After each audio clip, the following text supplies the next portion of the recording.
I have a sweet at the end of the world. This video is purely for entertainment and does not infringe on copyrights or laws. The rights to the novel and image belong to the original author. We do not claim ownership. Don't like waiting and want to listen to this fanfic in full now? Subscribe to our Patreon, where you'll find the best fanfics. Chapter 676 Subsidiary Listing. The next morning, the Wall Street Journal urgently printed 20,000 more copies, but they were still sold out in a short time. The reason for this situation is entirely due to two names: FutureMan Technology and Boston First National Bank. For a period of time, these two names once dominated the newspapers, magazines, portals and forums of major American media. The former was caught in the vortex of antitrust investigation and completely suspended its North American business, while the latter's stock price and number of depositors plummeted due to the depositor information leak. It is not difficult for those who are interested to see the clues from these two incidents. FutureMan Heavy Industry intervened in the cake of Saudi Arabia's freshwater project, and the American matrix is controlled by Boston Bank and Boston Scientific, NUS, BSX. Both companies belong to the industries of the Boston Consortium. Considering this, the context of the whole incident is very clear. Jiang Chen touched the cake of the Boston Consortium, and the Boston Consortium bribed the Blue Seagull charity organization to discredit the FutureMan Group, which kicked off the prelude to the war. Irresponsible speculation. Given the control of Congress by major financial groups, the antitrust investigation of FutureMan Technology by the Department of Justice is most likely the work of this Boston financial group. The hacking of Bank of Boston is also very likely to be done by FutureMan Technology. After all, they are experts in the internet field and can do artificial intelligence. However, last night, the two companies simultaneously announced on their official websites that they would cooperate with each other in the field of virtual reality finance to pave the way for the upcoming virtual reality shopping. As soon as the news came out, all the rumors were directly refuted, and the stock price of Bank of Boston also rose by 6% on the day of the announcement. This is the first time that such a rebound has occurred since the depositor information was leaked. Not only the R+FINANCE, FutureMan Heavy Industry will separate the production and supply of freshwater projects and establish a subsidiary, high-tech marine freshwater supply company. With a registered capital of $400 million. It will replace 20.8% of the shares of American Matrix from Boston First Bank with 19% of the shares, replacing the Rocky family as the first shareholder of American Matrix. The two companies will cooperate in business, with American Matrix using its own resources to pull orders, and FutureMan Heavy Industry will be responsible for digesting the orders. For Future Heavy Industry, which only has technology, acquiring the American Matrix is undoubtedly an excellent choice. At the same time, Gay Oaks and Freshwater will be listed on Nasdaq, and the First National Bank of Boston will provide the relevant procedures for listing. The listing of Gay Oaks and Freshwater will also become the first listed subsidiary of Future Group. Wall Street investors are full of expectations for this. According to the evaluation of Wall Street analysts, the freshwater project with Saudi Arabia will bring at least $400 million in revenue to the newly established company every year. And considering the huge freshwater market in the Middle East, this number is likely to more than double. According to a 15 times price earnings ratio, this company with a registered capital of only $400 million is expected to have a market value of more than $6 billion. And 1 year after listing, it will be marching towards $10 billion. Such a high investment value is naturally coveted by countless investors. With the assistance of the Boston Consortium, the listing process of Gay Oaks in Freshwater has also been green all the way. The originally lengthy approval process is not a problem at all with the support of the consortium and the enthusiasm of investors. As for why Jiang Chen suddenly changed his mind about listing, it was because of Carson Lodge's words. At that time, the two had reached a consensus on the cooperation project, but Jiang Chen raised objections to the listing of Gay Oaks and Dinshu. The reason was simple. He was very optimistic about the prospects of the freshwater business. Now the Future Group was not short of money and did not need to raise money through the listing of subsidiaries. Saudi Arabia is a strategic ally of the United States. Even if we did not obstruct it, I'm afraid that you would not be able to do business in the Red Sea peacefully. Why? because of the US military presence in the Middle East. Carson smiled. Mr. Jiang had experience in running business in Iraq before, am I right? Yes. Jiang Chen nodded. This is not something worth hiding. If you pay a little attention, you can find his footprints in Iraq and Ukraine. Many intelligence organizations regard these experiences as Jiang Chen's experience in the organization. It is precisely because of these qualifications that he has been promoted from an offline member to the leader of the organization. If Jiang Chen saw the CIA's analysis of him, I wonder if he would laugh out loud. Whether it is his or other terrorist organizations or pirates, to a large extent, they are inextricably linked to us. This connection is not only reflected in the fact that the rifle and bullets in his hand come from Maryland, the United States, but also in the control that the White House and Congress have over them to a certain extent. When necessary, they can help the United States get rid of people who should not exist, and when necessary, they can provide an excuse for unnecessary wars. I think I understand what you mean. Jiang Chen spread his hands indifferently. Do you mean that I'm afraid of pirates? Of course not. Carson shook his head. According to the Pentagon report, your armed forces are probably the strongest among all dictators. But do you think Saudi Arabia will allow you to station troops in their country just because of a freshwater project? Jiang Chen narrowed his eyes. This time he understood what Carson meant. Of course, the United States will not do it itself, but at that time it will definitely acquiesce to the pirates or some other organizations to attack the desalination platform, and even pay to secretly buy the trophies they get and take them back for careful study. At this time, the situation faced by starring trade will be very passive. Military operations overseas test not only military strength, but also diplomacy. I don't understand. What does this have to do with going public? If we are listed on Nasdaq, even if only 10% of the circulating shares are listed, it will dispel the White House's hostility towards us. When saying this, Carson used the word we. After signing the equity swap agreement, he has become one of the shareholders of Gaoxin Dinshu, and making such a proposal is naturally considered from the perspective of Gaoxin Dinshu. But if it is listed on Nasdaq, the situation of Gaoxin Dinshu will be completely different. Even for the sake of protecting the interests of domestic investors, the White House will be cautious about the option of making small moves behind the scenes. The actual controller of the company is still Future Group. From any perspective, listing on Nasdaq is an excellent choice for Gaoxin Dinshu.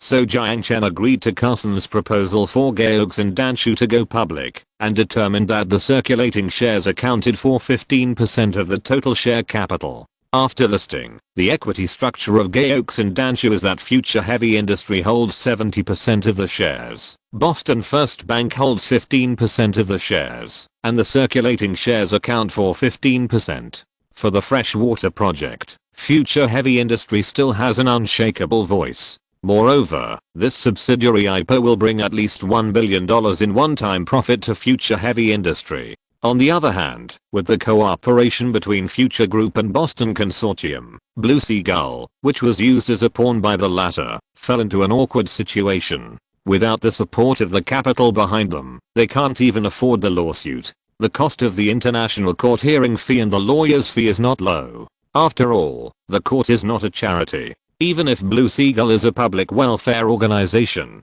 the money should still be paid. And Future Group does not seem to be ready for a quick battle. It directly pulled 2 trucks of documents to the court, and it seems that it will not give up until the lawsuit lasts for 5 or 6 years. Want to play? Then play with you to the end. Chapter 677 Withdrawal of the lawsuit. After a week of investigation and evidence collection, we have confirmed that Futureman Technology is legal and fair. The lawsuit against Futureman Technology for antitrust investigation will be withdrawn in the near future.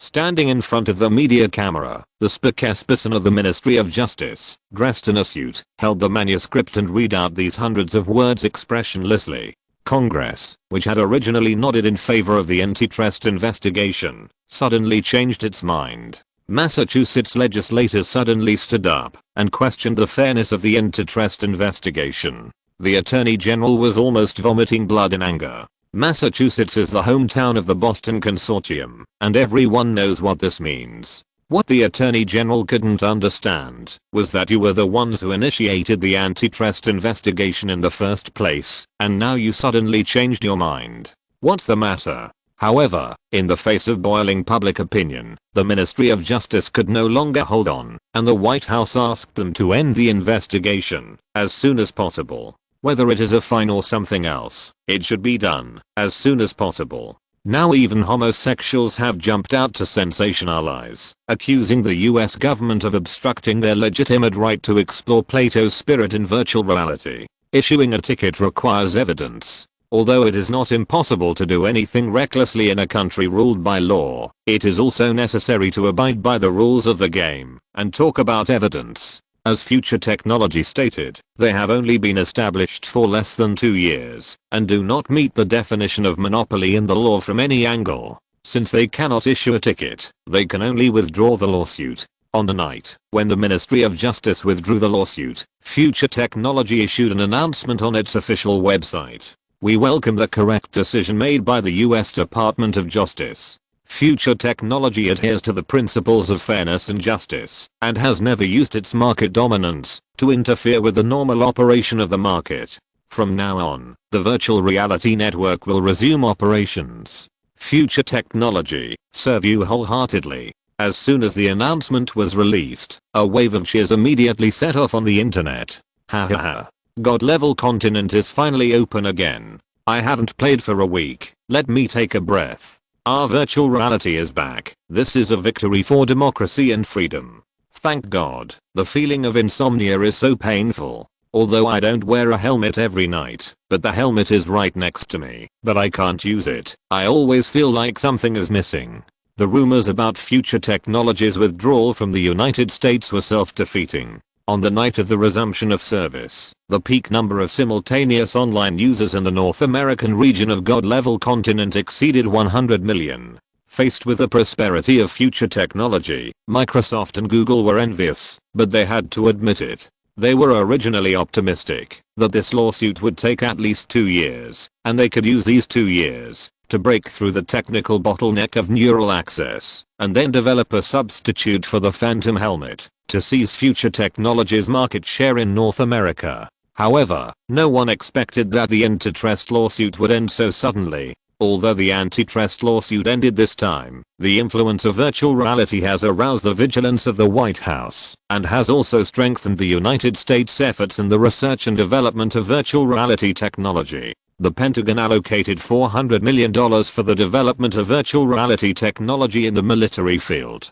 The two local internet giants, Google and Microsoft, are expected to get a piece of this pie. Not only the United States, but Japan, far away on the other side of the Pacific, also announced that Sanling Heavy Industries will cooperate with Sony in the field of virtual reality and invest 5 billion yen to develop equipment for training for the Self-Defense Forces and the National Police Agency. Although China has not made a statement, the Chinese Academy of Sciences has long listed the virtual reality project as a Class A research project. Although countries have not made much progress in the field of neural access, in a sense, the withdrawal of the antitrust investigation has promoted the investment of various countries in virtual reality projects. No country will allow such a huge virtual reality network to be in the hands of others. What Futureman Technology has to do is to always stay ahead in technology and make these countries that try to get rid of them never leave them. Papua Island, Singapore, and Malaysia Special Zone.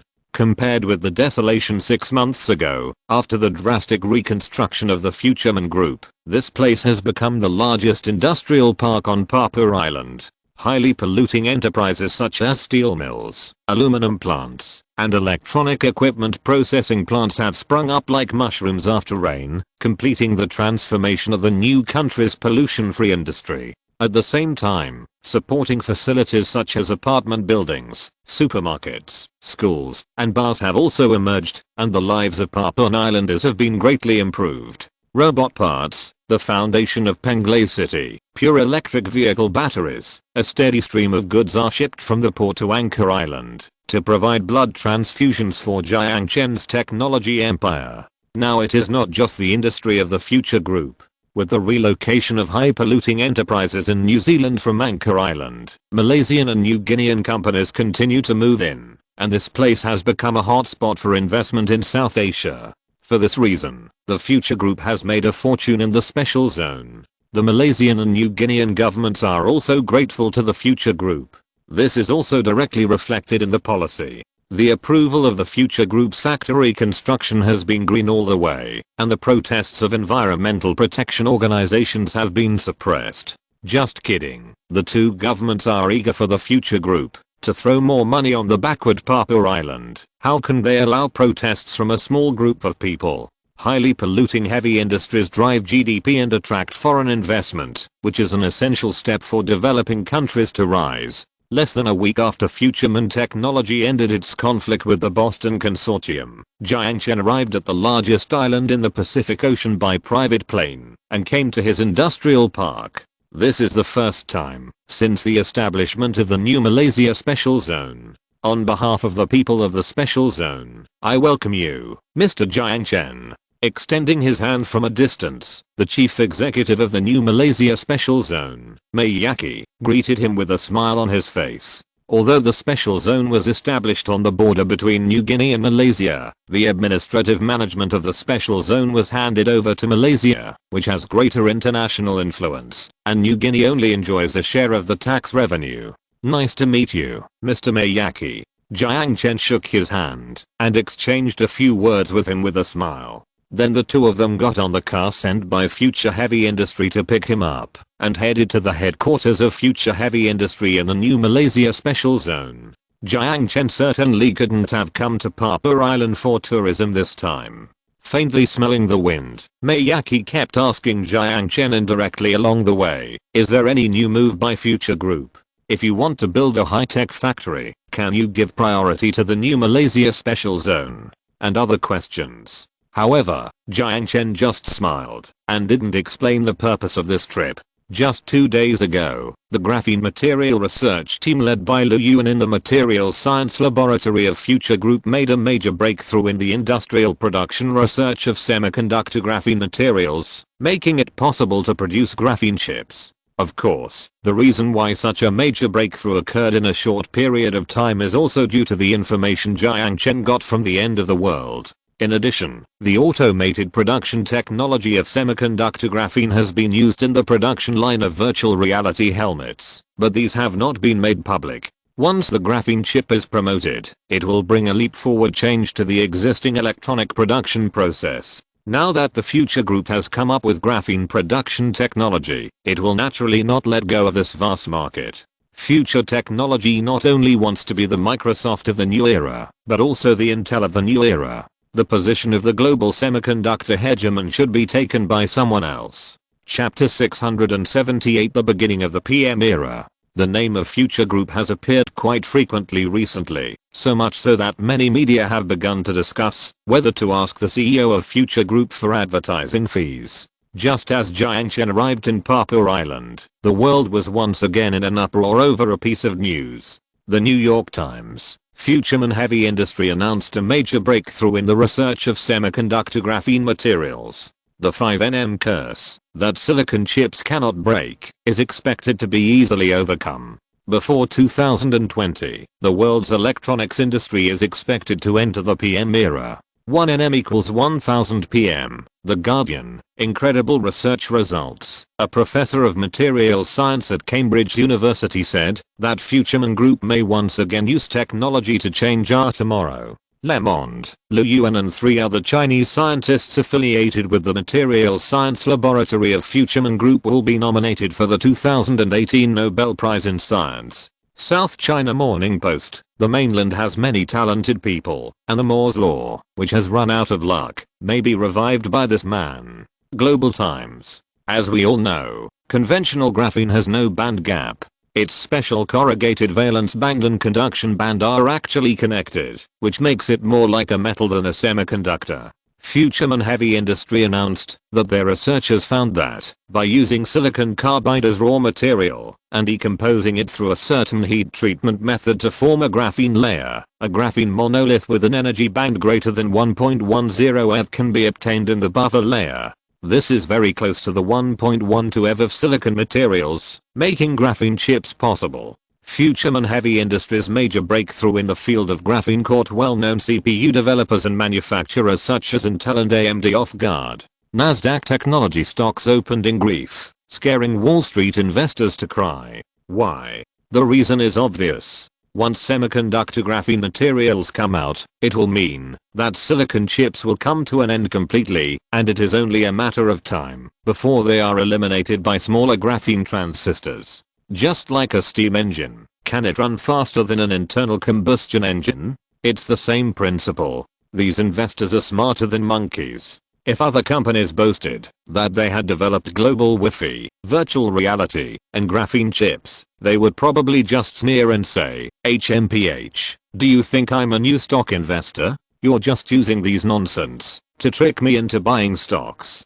But Future Group is different. Everything they announced they were going to do was realized without exception. It is unknown whether Intel and AMD will fall from the altar like Kodak, but Wall Street investors have already sold their stocks. The stock price trend of Kodak is still fresh in the memory of these investors. From $31 billion in February 1997 to a crazy $2.1 billion in September 2011, the feeling of riding a roller coaster is even more exciting than the A-shares on the other side of the ocean. In the sluggish environment of technology stocks, what the Boston Consortium did not expect was that the stock price of Boston Technology was unexpectedly very strong. The subsidiary of Future Group is still in the IPO process, so investors can only vent their enthusiasm on Bank of Boston and Boston Scientific, which have a cooperative relationship with Future Group.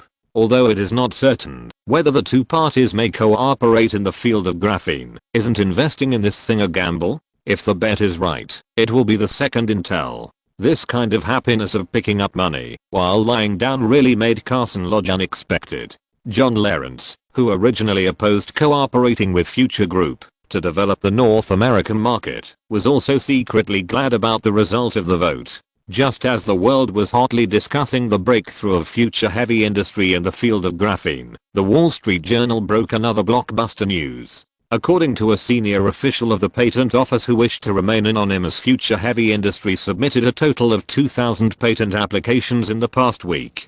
From graphene transistors to the preparation of graphene chips, future heavy industry registered them all at lightning speed. The White House was both happy and surprised about this, and was happy that Future Group was finally willing to register a patent. What is surprising is that future heavy industry has almost blocked all the research and development channels for graphene chips. Many materials laboratories that have a cooperative relationship with the US Department of Defense Advanced Research Projects Agency, DARPA, have directly lost hundreds of millions of dollars in investment. They have already put their research results on the table and applied for patents. In the next 20 years, any company that wants to produce graphene chips will pay high patent fees to Future Group.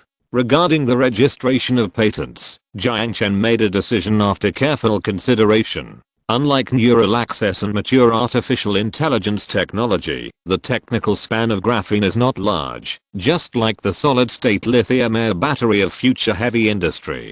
Perhaps in a few years, these technologies will come out of the laboratory. Dr. Lu Yuan from the Materials Laboratory also confirmed Jiang Chen's point of view. Referring to papers in international journals such as Nature and Science, he made a more optimistic judgment. If it is fast, perhaps in 2020, the industrial production technology of graphene will have a leap forward. Therefore, Future Group immediately registered a total of 2,000 patents for graphene-related research results in many countries including China, the United States, Europe and Russia through international patent organizations, setting up a barrier thicker than the Great Wall at the patent level, and establishing Future Group's monopoly on graphene chips. Of course, patent registration is only for products, not production processes. The difficulty of graphene research is precisely how to carry out industrial production and the preparation of graphene materials with different properties. Without key production technology, even if you get a sample of graphene chips, it can only provide an idea for the experiment at most, and it is difficult to restore the production process through reverse engineering. All chip production will be completed in the high-tech industrial park on Anger Island. Jiang Chen has no intention of building factories in other countries, so there is no need to exchange for intellectual property protection through publicity. There are two main things that Jiang Chen has to do during this visit to the new Malaysia Special Zone. The first thing is that the 80 million tons of ore supply contract with BHP Mining Group has been consumed by half, because the construction project in Penglay City has caused the prices of metal ores such as iron and aluminum to pick up. Luke Joyce is not stupid, and of course it is impossible to continue to renew the contract with Future Group at cost price. This time, Jiang Chen came to the new Malaysia Special Zone to negotiate with the boss of the BHP Group to discuss the renewal of the contract. The second thing is that Jiang Chen is going to inspect the production status of the new Malaysia Special Zone. The technical difficulties of graphene chips have been solved. Future Group certainly cannot just sell chips, but also develop downstream industries. Mobile phones, tablets, PCs, these are all things that Future Group can do. If it can't do them, it will acquire some subsidiaries to do them. Chapter 679 Layout of Graphene Chips. I'm going to invest 1 billion, Jiang Chen added, feeling that this statement was not very tempting. It's US dollars, not Malaysian ringgit. Mayaki's eyes instantly turned red, and he said with rapid breathing, "What do you need? A 1 billion US dollar investment. What a great political achievement." Since Jiang Chen got off the plane, he has been thinking about how to convince Future Group to increase its investment in the Singapore-Malaysia Special Zone, invest more money in Papua Island, and improve the lives of local people. Unexpectedly, Jiang Chen took the initiative to bring it up. Sure enough, this is probably related to the recent breakthrough of future heavy industry in the field of graphene. Thinking of this, Mayaki looked at Jiang Chen with eager eyes. He has made up his mind that no matter what conditions Jiang Chen puts forward, he will definitely meet them if they can be met, and find ways to meet them if they cannot be met. In any case, he must get this 1 billion US dollar investment. Future Group will acquire 11 companies from all over the world, integrate their patented technologies, reorganize them into 5 subsidiaries, and build factories in the Singapore-Malaysia Special Economic Zone to produce mobile phone cases, Wi-Fi chips, display driver chips, camera modules, graphene displays, and other parts. Is Future Group planning to enter the mobile phone industry? Mayaki asked. Exactly. Jiang Chen smiled. For now, I'm very satisfied with the labor costs in the Singapore-Malaysia Special Economic Zone, so I plan to build the new factory here. In terms of procedures and taxes, we need your help. The mobile phone field is still too limited. Future heavy industry will first enter the entire industrial chain from chip processing to the production of electronic devices such as mobile phones and tablets. Haha, Mr. Jiang Chen, don't worry, you are a friend of the people of Papua province. Leave this to me. This month, my secretary Mosanif will be stationed at Future Heavy Industry. If you need any help, please don't hesitate. Restraining the ecstasy in his heart, Mayaki hurriedly said with a promise. Then I'll trouble you. Jiang Chen smiled. The world's first graphene chip factory will be located in the Singapore-Malaysia Special Zone on the border between Malaysia and New Guinea, which is undoubtedly good news for Malaysia. The establishment of the graphene chip factory will attract a large number of electronic equipment manufacturers interested in graphene chips to settle in the Singapore-Malaysia Special Zone. The investment of 1 billion US dollars is nothing, but the driving effect of this 1 billion US dollars investment is amazing. However, when the Malaysian government was dreaming of becoming the world's graphene factory, Jiang Chen just smiled. Are you kidding? Will you put the real core things there? All the Malaysian workers need to do is stand by the production line and operate professional instruments to connect various components such as CPU, baseband chip, RF chip, power management chip, etc. produced from the Anchor Island High-Tech Industrial Park to the graphene chipset. As for those high-tech gadgets, the workers of the Anchor Island factory will be responsible for production. Of course, with the industrial capacity of Anchor Island, it is impossible to take over all the production. After all, the labor market in the Singapore-Malaysia Special Zone is still very large. The Malaysian government has offered so many policy benefits, and it is unreasonable not to share some of them. Graphene display screens and touch screens are not difficult to produce. cameras, Wi-Fi chips, audio decoding chips and other things do not need to update technology for the time being. These things can be built in the Singapore and Malaysia special zone, or even outsourced to Singaporean and Malaysian companies that come to invest in the Singapore and Malaysia special zone, and they will build factories and process them. The graphene transistors used are produced on Anchor Island. During the few days in the Singapore and Malaysia special zone, Jiang Chen ate and lived at the headquarters of Future Heavy Industry and almost maintained a rhythm of one meeting every day to deal with overseas corporate mergers and acquisitions and subsidiary business restructuring.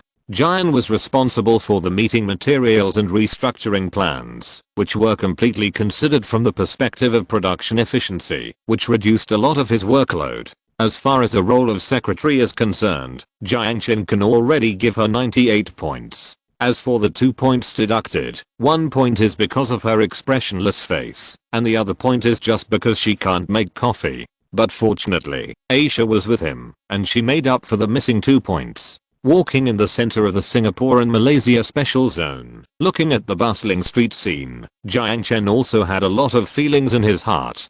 Half a year ago, this place was just a small border town hovering around the poverty line, but with the arrival of Future Group, everything has changed. A lot of money was thrown out, and an 8-lane highway led directly to the port. Another handful of money was thrown out, and trucks drove in, and road networks and apartment buildings rose from the ground. Jiang Chen suddenly thought of Hong Kong, thousands of miles away. Speaking of which, before its rise, Hong Kong was just a small fishing village at first. Today's Zinma Special District is like Hong Kong in the last century. Just standing on the street, you can smell the vigorous development. If one day, Zinma Special District really becomes the second Hong Kong, Future Group will definitely make a lot of money. From the headquarters building to now, Jiang Chen has never stepped out of the scope of his own industry. Future Group obtained more than 10 square kilometers of land from the SAR government at a very low price, and contracted almost 80% of the infrastructure reconstruction projects. If the housing prices in Zinma Special District can rise to half of those in Hong Kong, Future Heavy Industry will have no problem changing its name to Future Real Estate. Of course, thinking about these things during the break time is undoubtedly a bit too much of a downer. Today Jiang Chen specially made time to go out with Aisha, watch a movie, go shopping, etc. No matter how rich you are, you can't ignore life. Aren't you busy today? Aisha tilted her head while holding hands with Jiang Chen, and confusion flashed in her sapphire eyes. Today is the weekend. It's okay to be lazy. Jiang Chen laughed. He is lazy all year round. It's better to say that he has been working hard for a week, which is already a very rare thing for him. Well, take a good rest today, Aisha said gently. Jiang Chen smiled and rubbed her hair, kissed her forehead, looked at her slightly blushing cheeks, and said seriously, "Thank you for your hard work." Aisha tilted her head and conveyed her confusion with her eyes that could speak. "I live in two worlds, and I have so many things to deal with every day. I always feel that I owe you a lot." Aisha gently touched Jiang Chen's lips with her soft index finger and shook her head. Her beautiful and cold face rarely showed a brilliant smile. "Remember the trip in the desert? It's really a stretch to call escaping a trip." Staring at the sapphire-like tenderness, Jiang Chen suddenly understood the words brewing in Aisha's heart. "If we have to say who owes whom, I owe you the whole world." Chapter 680 or Negotiation. After spending an afternoon strolling around the Singapore-Malaysia Special Zone, the two did not return to the company headquarters after dinner, but went to the only 5-star hotel in the Special Zone to book a room. A night of lingering. The next day, although he wanted to hug the docile little beauty and sleep a little longer, Jiang Chen still got up early. According to the schedule arranged by Jiang, he will meet with representatives of the BHP Group today to discuss the renewal of the iron and aluminum ore supply contract. Luke Joyce, chairman of the BHP Group, arrived in the Special Zone and started talks with Jiang Chen at the Future Man Heavy Industry headquarters. "Mr. Jiang is really good at tricks. I'm afraid that, when you were in Germany, the design plan for Penglay City was already on your desk." As soon as they met, although Luke smiled and extended his hand, Jiang Chen could still hear some dissatisfaction from him. This is inevitable. After all, Jiang Chen really cheated him.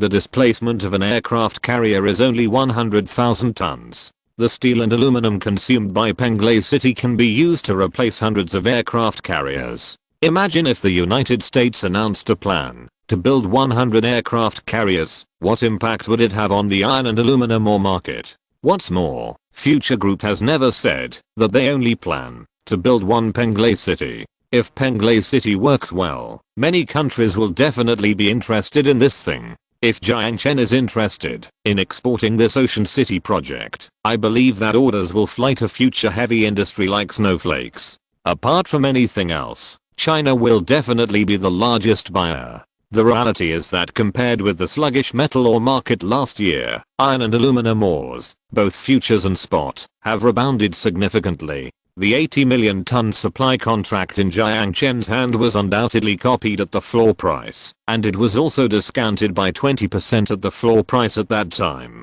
Luke regretted it so much, but there was no way. The contract was here. For the reputation of the group, their BHP group had to pinch their noses and admit it. These 40 million tons of ore have been supplied. Future Group wants to renew the contract? Then let's talk about the price increase. This year, the price of iron ore has risen across the board, and the original price is no longer suitable. How much do you plan to increase the price? Jiang Chen smiled as he looked at Luke's face. According to the current market price, we will give you a 90% discount. Luke said without hesitation. The current market price? Do you think I don't know that you released a global iron ore production reduction assessment report through the International Mining Alliance a week ago, which raised the prices of iron and aluminum, or in the futures and spot markets? Jiang Chen said with a smile. With James' data collection ability, any information that has been publicly released cannot escape her capture. After summarizing these intelligence, it is naturally not difficult to analyze the connection between the two things. Luke's face rose. He really didn't expect that Jiang Chen, who was focusing on the layout of the graphene market, could also focus on the commodity market that was not related at all. Generally speaking, only industry insiders would pay attention to the report of the International Mining Association, IMA. Jiang Chen had made such thorough preparations for this negotiation. 85% of the market price. It can't be any lower. It's impossible to supply at last year's price. If you nod, we can sign the contract now, Luke said. Jiang Chen shook his head. The Penglai City project has consumed a total of 19.79 million tons of steel and aluminum, most of which were consumed in the post-war reconstruction of Mindanao and the development of the new Malaysia Special Zone. We have 5 iron mines with a reserve of more than 40 million tons in Mindanao, but there is no plan to mine them yet. You don't have much bargaining chips in bargaining. Do you understand what I mean? Future Mining's main project is seabed mining, and its main output is metals such as molybdenum, manganese, copper, nickel, and cobalt. The gross profit of mining iron, aluminum and other ores is too low, so even though there are a lot of iron ore from the Moro government, Future Mining has not yet planned to open a mine. Luke narrowed his eyes, tapped his fingers lightly on the table, thinking about how to negotiate this deal. Jiang Chen smiled at him, waiting for him to make a concession. You have iron ore in Mindanao? Yes, and it is a very high-grade iron ore, about 67 to 68. Not only iron ore, but also 2 aluminum mines. Jiang Chen smiled. You should know. A year ago, under the harassment of the MFN, the investment environment in Mindanao was very poor, and the Philippine government was unable to develop those rich mines on a large scale. But now, these minerals are in our hands. Jiang Chen's words expressed 2 meanings. The first one is, we have mines in our hands. If your price is higher than the cost of our own mining, we will not play with you. The second one is, Future Group is no longer the Future Group of a year ago. Don't dream that we will compromise under your pressure at other levels. Don't say that you Irish nobles who follow Rothschild, the Boston Consortium has been scared by us. Will we still be afraid of you? The silence lasted for a long time, and Luke sighed. You are young and mighty. You know Chinese? Jiang Chen said with a smile. I just learned it recently, although I only know a little bit. Luke waved his hand. Let's not go off topic. I have a proposal now, which is in the interests of both of us. I would like to hear more about it. We have advantages in iron ore mining, transportation, and management, and you have just mentioned your advantages. You have the resources of Mindanao and the influence in Morocco. We can completely register a mining company in Morocco as a joint venture, and we each hold 50% of the shares. We provide the people and technology, and you provide the mine, and take care of public relations. What do you think? Luke leaned forward and said in a low voice, BHP can keep the price of ore very low, but due to various expenses such as import and export tariffs, fiscal and taxation, and environmental protection fines, the gross profit of iron and aluminum ores has not increased. If Future Group can use its own influence to lower the various taxes and fees on ore production and export in Mindanao, BHP Mining will have a lot of profit margins, even if it supplies cheap ore to Future Group. This proposal is indeed good. Jiang Chen's eyes lit up, and he nodded with interest. Those iron and aluminum mines have been idle for a long time, and Future Mining has no extra energy to mine them.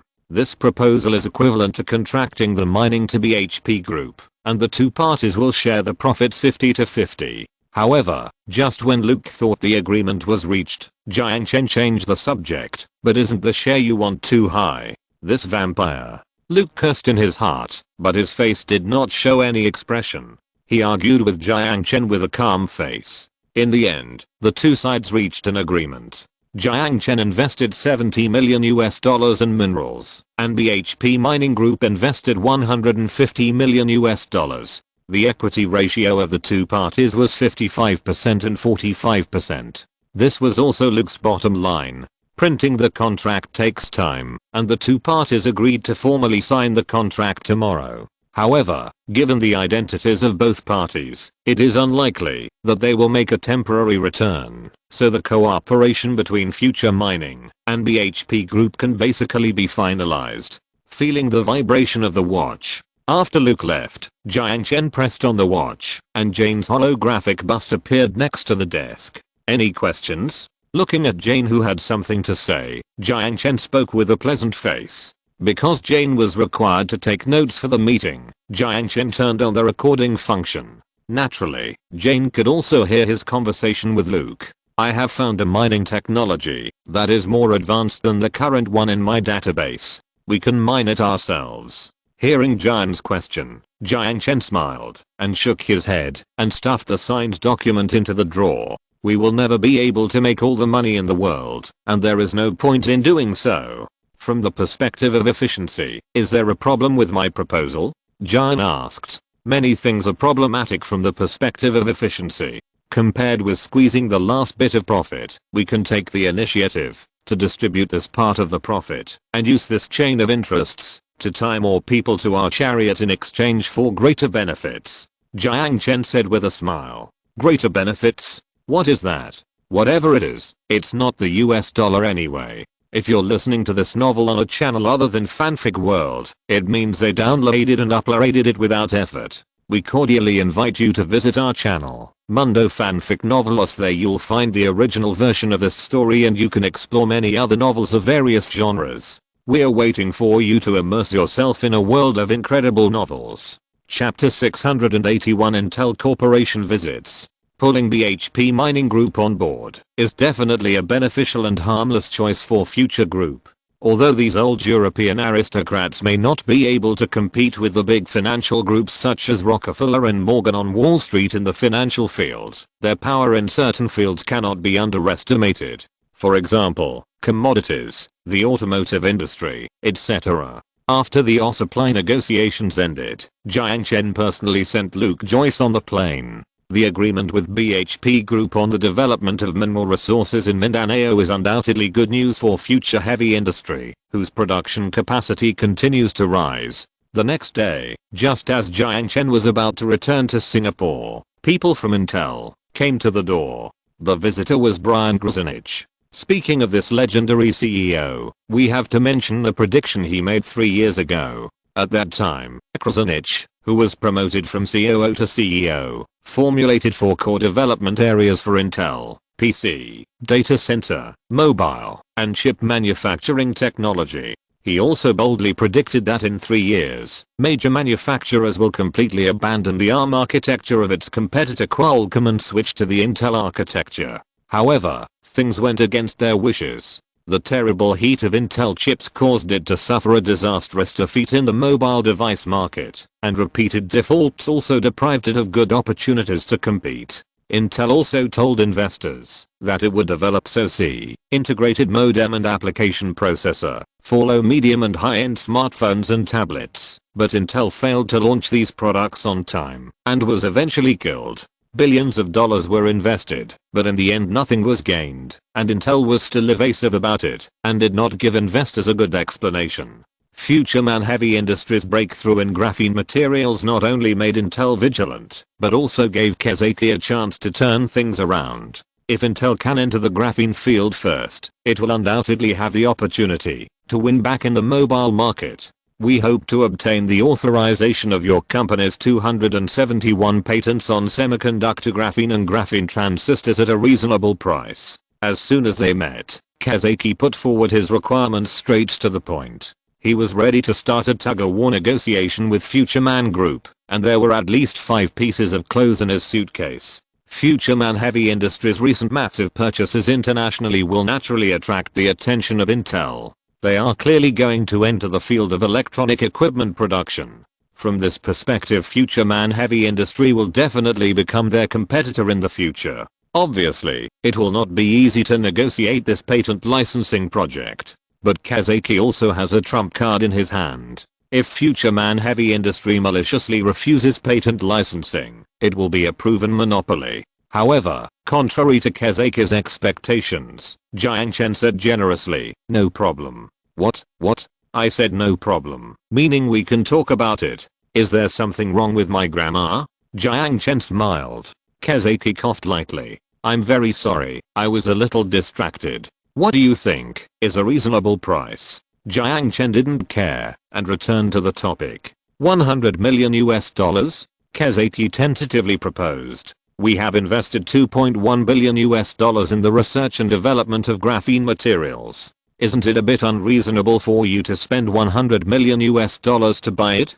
Jiang Chen lied without blushing or beating his heart. Bullshit. 2.1 billion. A full set of graphene production equipment will not cost more than a few hundred subcrystals. But it's hard to say who is the only one who can travel through the two worlds. Jiang Chen. The exchange rate of the two currencies is naturally decided by him alone.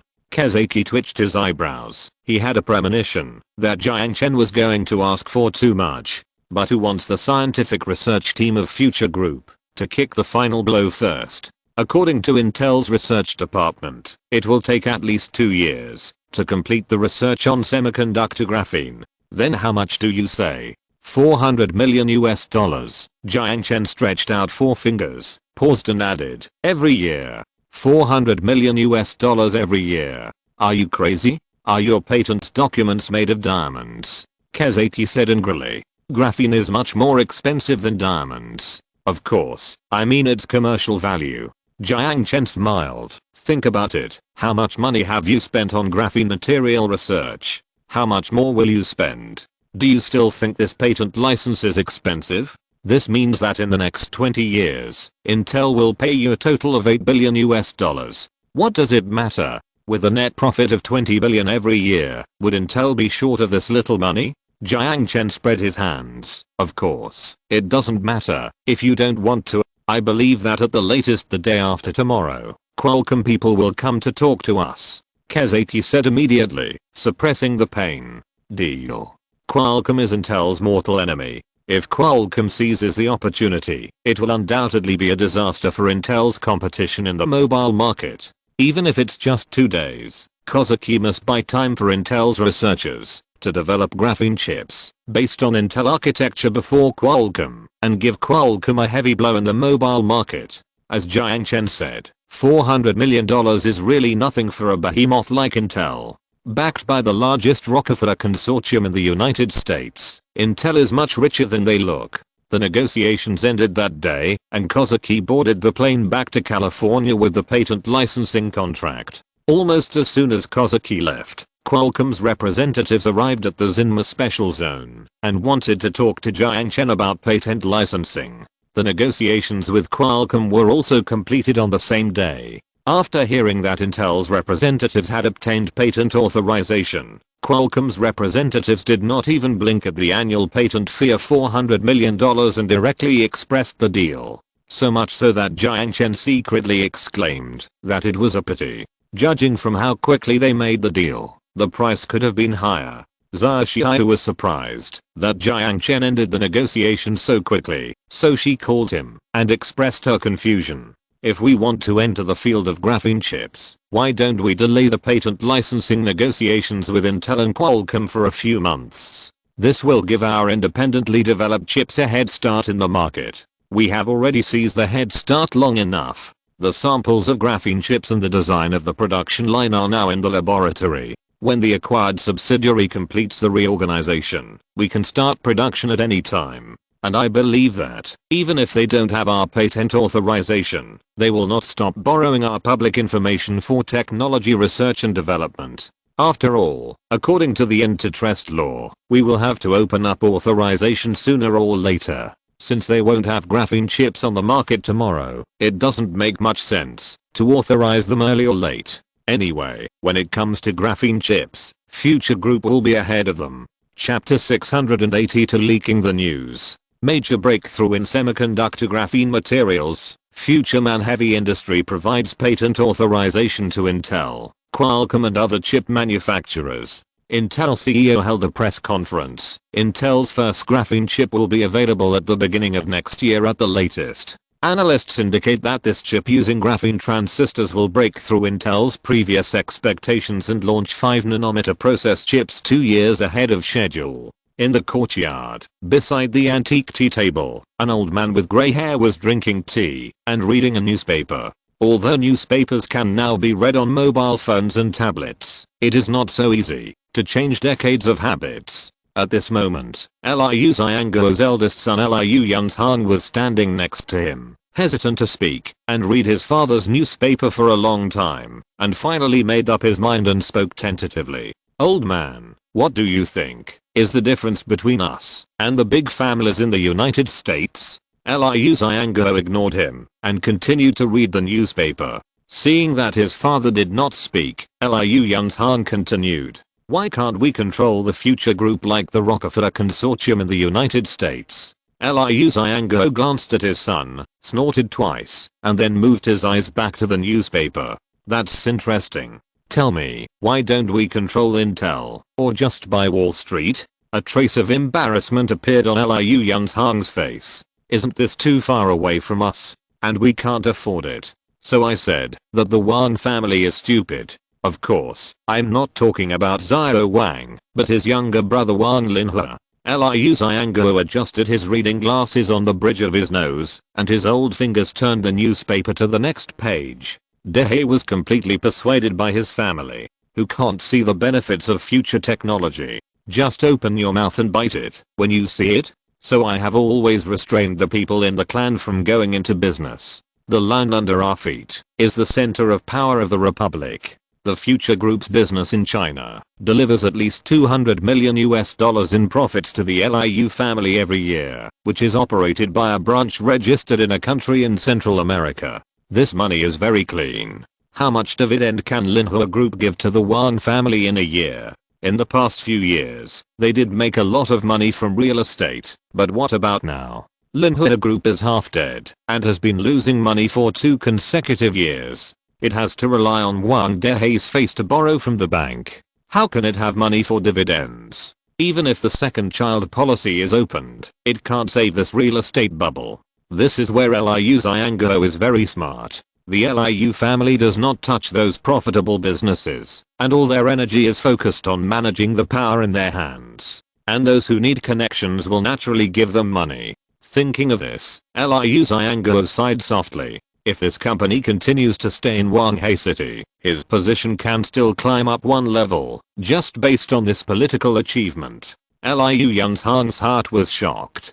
Climbing up 1 level from the vice state level, wouldn't it be but it's a pity that the more the future group performs internationally, the more it proves that De Hay is blind. I'm afraid he will have to work until retirement as the secretary of the municipal party committee and member of the political bureau. Liu Xiangguo said casually, rubbing his fingers and turning the page of the newspaper. At the end of the page, Liu Xiangguo's fingers froze. Throwing the newspaper aside, the old man stood up tremblingly, waved his hand to block his son's support, and glared at him. I'm not old yet. Liu Yunzhang looked at his father in surprise as he walked out the door. His intuition over the past 30 years told him that his father seemed happy. Walking to the tea table, Liu Yunzhang picked up the newspaper on the table. He was very curious about what his father had seen that made him so excited and eager to go out. An insider who wishes to remain anonymous stated that Future Group has made significant progress in graphene chip research.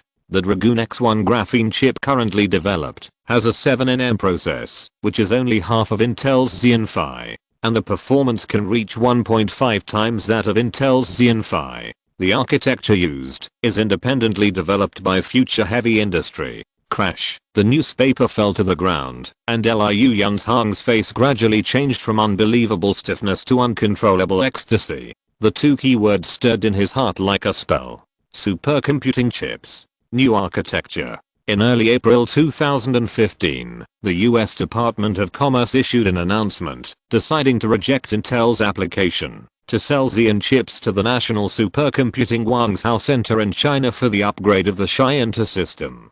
The US media later disclosed that the US Department of Commerce issued a notice in February stating that the SYNOPSIS system and Xi'an 1A system, which used to Intel microprocessor chips, were believed to be used for nuclear explosion simulations. Therefore, for institutions in China, including the National Supercomputing Changsha, Guangzhou, and Shenzhen centers and the National University of Defense Technology, were included in the export control list. This is undoubtedly bad news for the compradors, but it still has a great positive significance for the rise of domestic chips. The Mars developed by Feiteng Company with a 28nm process technology replaced imported chips such as Xeon E5 V2 and Phi. Although it is still based on the ARM architecture design, it has to pay patent fees to ARM. Once the news of the Dragoon X1 chip was leaked, it immediately attracted great attention from the Chinese side. Although the idle rate of domestic supercomputers is very high, the application value in the field of scientific research is still very large. The most important thing is that Xi'an 2 leads the world rankings, which boosts the confidence of the people no less than winning a gold medal in the Olympics. If what the insider said is true, the obstacles to the development of supercomputers in China will undoubtedly be broken. Jiang Chen originally planned to announce the supercomputer chip Dragoon X1 next month, but he didn't expect that it was revealed by his employees in advance. After thinking about it for a while, Jiang Chen immediately knew who had the problem. So, after returning to Koro Island, he immediately found Liu Yun, the director of the Institute of Materials Science. As soon as Jiang Chen walked into the office, Liu Yun bowed his head to him. "I'm sorry, I leaked the information." "Why?" Jiang Chen asked. "Because I'm Chinese." Liu Yun's eyes were filled with guilt, but he didn't regret it at all. "I'm very grateful for your cultivation of me. Without your information and equipment, I would never have been able to fulfill my dream of breaking through the field of graphene, nor would I have been nominated for the Nobel Prize. But I know that my motherland needs it. For this, I'm willing to accept the punishment." After saying that, he stretched out his hands and closed his eyes. Jiang Chen looked at him in silence. According to the confidentiality agreement, scientific research progress is classified as Class B confidential content. According to the laws of the new country, leaking Class A secrets will be sentenced to more than 17 years in prison. But as a former academician of the Chinese Academy of Sciences, he knew that his motherland needed it. So when a Chinese reporter interviewed him about his feelings about the Nobel Prize, he revealed the news to the reporter. The silence lasted for a long time, and Jiang Chen suddenly spoke. "I'm also Chinese, so I understand your behavior." Liu Yun slowly opened his eyes and looked at Jiang Chen in disbelief. "But you should apologize to me, because you overstepped your authority and acted as CEO and spokesperson without my consent. If China needs it, Future heavy industry will certainly not be stingy with its technology, but we need an opportunity. Do you understand the word opportunity? Sorry, I don't need your apology. I just hope this is the first and last time. After taking a deep look at Lu Yuan, Jiang Chen turned around and walked out the door. Yes, Lu Yuan looked at Jiang Chen's back with gratitude and watched him leave. However, what the old scientist didn't notice was that when he went out, Jiang Chen had a faint smile on his lips. He said that cooperation between the two sides requires an opportunity. But after so many things, he no longer plans to take the initiative to find the door. If someone really needs this thing, they will naturally lower their posture and come to the door, rather than let future heavy industry stick their face to it. The Dragoon X1 supercomputer chip is tailor-made for China's 4 supercomputer centers. It is only a matter of time before the news is announced, regardless of whether Lu Yuan leaks the news or not. Jiang Chen had been thinking about who could secretly leak this news. Fortunately, Lu Yuan's initiative solved this problem for him. I believe that it won't be long before China will send people to Koro Island. Chapter 683, Breaking the Embargo. As Jiang Chen expected, on the third day after the news of the Dragon Cavalry X1 graphene chip leaked, China sent someone over, led by officials from the Ministry of Foreign Affairs. Representatives of Lungsan Technology Co. Limited arrived in Koro Island. They met the two at the airport. To Jiang Chen's surprise, the visiting official from the Ministry of Foreign Affairs looked familiar. Long time no see, Mr. Jiang. Liu Haoshan stretched out his hand and shook hands with Jiang Chen with a smile. It's been a long time indeed. The last time we met was in the protocol department. Now you have been promoted to a diplomat? After letting go, Jiang Chen smiled and looked at the stranger. This is Wu Yuan, the president of Lungsan Technology. Liu Haoshan politely introduced the person behind him to Jiang Chen. The middle-aged man, who was at least 20 years older than Jiang Chen, stretched out his hand first and shook hands with Jiang Chen to show his respect. I'm Wu Yuan. I have heard of Mr. Jiang's name for a long time. When I met him today, he is indeed as young and promising as the rumors say. I don't deserve it. Jiang Chen smiled and welcomed the two to the car that was waiting for them at the airport. Looking at the car that picked him up at the airport, Liu Haoshan was slightly surprised that he could not tell what brand the car was. As if he saw his surprise, Jiang Chen smiled and explained after the bodyguard of Xinghuan Trading opened the car door. Ralka S100, a pure electric car using solid-state lithium-air batteries, with a range of 500 kilometers, and a limited edition of 1,000 units worldwide. Liu Haoshan remembered the brand of Ralka, which seemed to be an emerging European automobile company that mainly deals in pure electric vehicles. It was favored by capital at the Munich Motor Show, received $100 million in financing, and won a battery order from Future Heavy Industry. In terms of practicality, it is half a chip ahead of Tesla, and has a tendency to compete with the Silicon Valley automobile company in the field of new energy. At present, Future Group has invested $740 million in Koro Island to fully implement the new energy vehicle policy, and 3 European automobile companies such as Ralka have the honor to share this policy dividend, so it is easy to see Ralka brand cars on Koro Island. 500-kilometer range? Good stuff. Liu Haoshan said enviously. It can be seen that he is also a car lover. Want one? I'll give you one. Jiang Chen said with a smile. Forget it, I don't dare to accept gifts casually. Laughing, Liu Haoshan waved his hand. Jiang Chen smiled and didn't mention it again. Liu Haoshan is not much older than him, and he can be so introverted at this age. If he is not pure and unselfish, then he can only say that he has great ambitions. Arriving at the bottom of the Future building, Wu Yuan looked up at the more than 400-meter high building and couldn't help but marvel. This building is not the tallest in Wanghai City or Shangjing City, but it is meaningful to build such a building on the Pacific Ring of Fire. This is an earthquake-prone area, and typhoons and tsunamis will visit from time to time. Building 1 meter here is not as easy as building 2 meters in Wanghai City. Mr. Wu is interested in this building. I'm afraid the building materials are not simple. Although he doesn't know much, he has a doctorate degree after all, so Wu Yuan still sees some tricks. If you are interested, you are welcome to visit us often.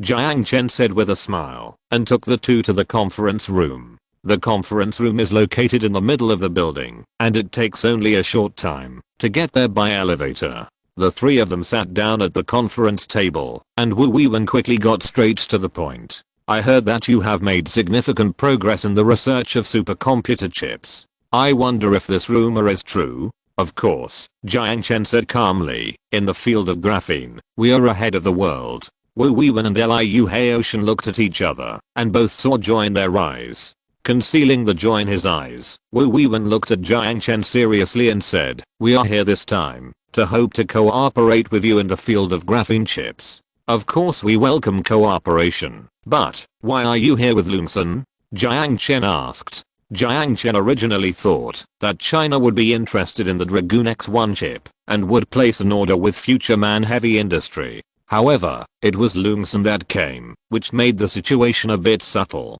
We hope to obtain technical authorization for graphene chips in the Dragon Knight X1 architecture. Wu Weiwen replied.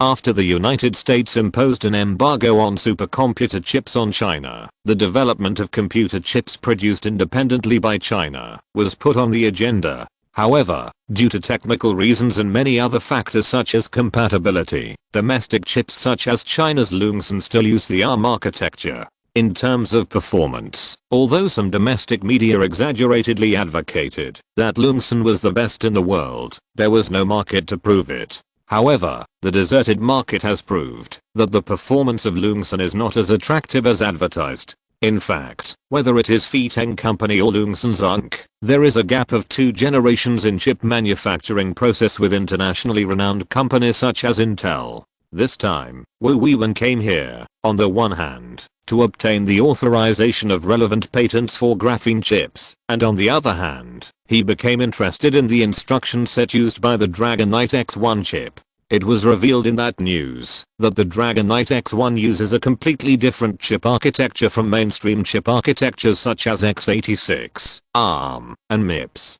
The technical licensing of graphene chips is fine, but the instruction set is a bit troublesome. Jiang Chen tapped his index finger on the table, looking at Wu Weiwen who looked nervous. After all, the Dragoon X1 chip is still in the laboratory and has not yet entered the stage of patent registration, including the LIX architecture designed by Futureman Technology. How is the performance of the LIX architecture? Wu Weiwen asked immediately. I'm personally very satisfied.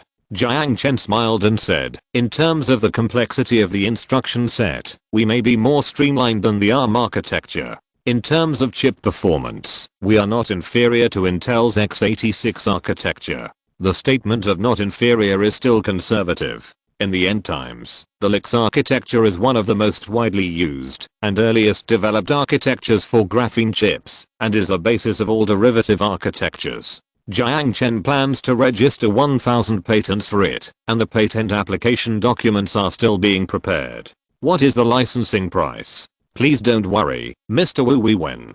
Jiang Chen sighed. We can't license technology that has not yet been patented. Wu Weiwen looked a little embarrassed, and he realized his abruptness. But there was no way. The reason why he was so unrestrained was because this thing was too important for China. I recommend you to buy the Dragoon X1. This supercomputer chip is far superior to Intel's Xeon Phi in performance. If you place an order now, you can get the first batch after we complete the patent application process. After a pause, Jiang Chen looked at Liu Haoshan and teased. I can guarantee that this chip can help you beat the entire supercomputer list. The latter sentence was said to the person behind Liu Haoshan.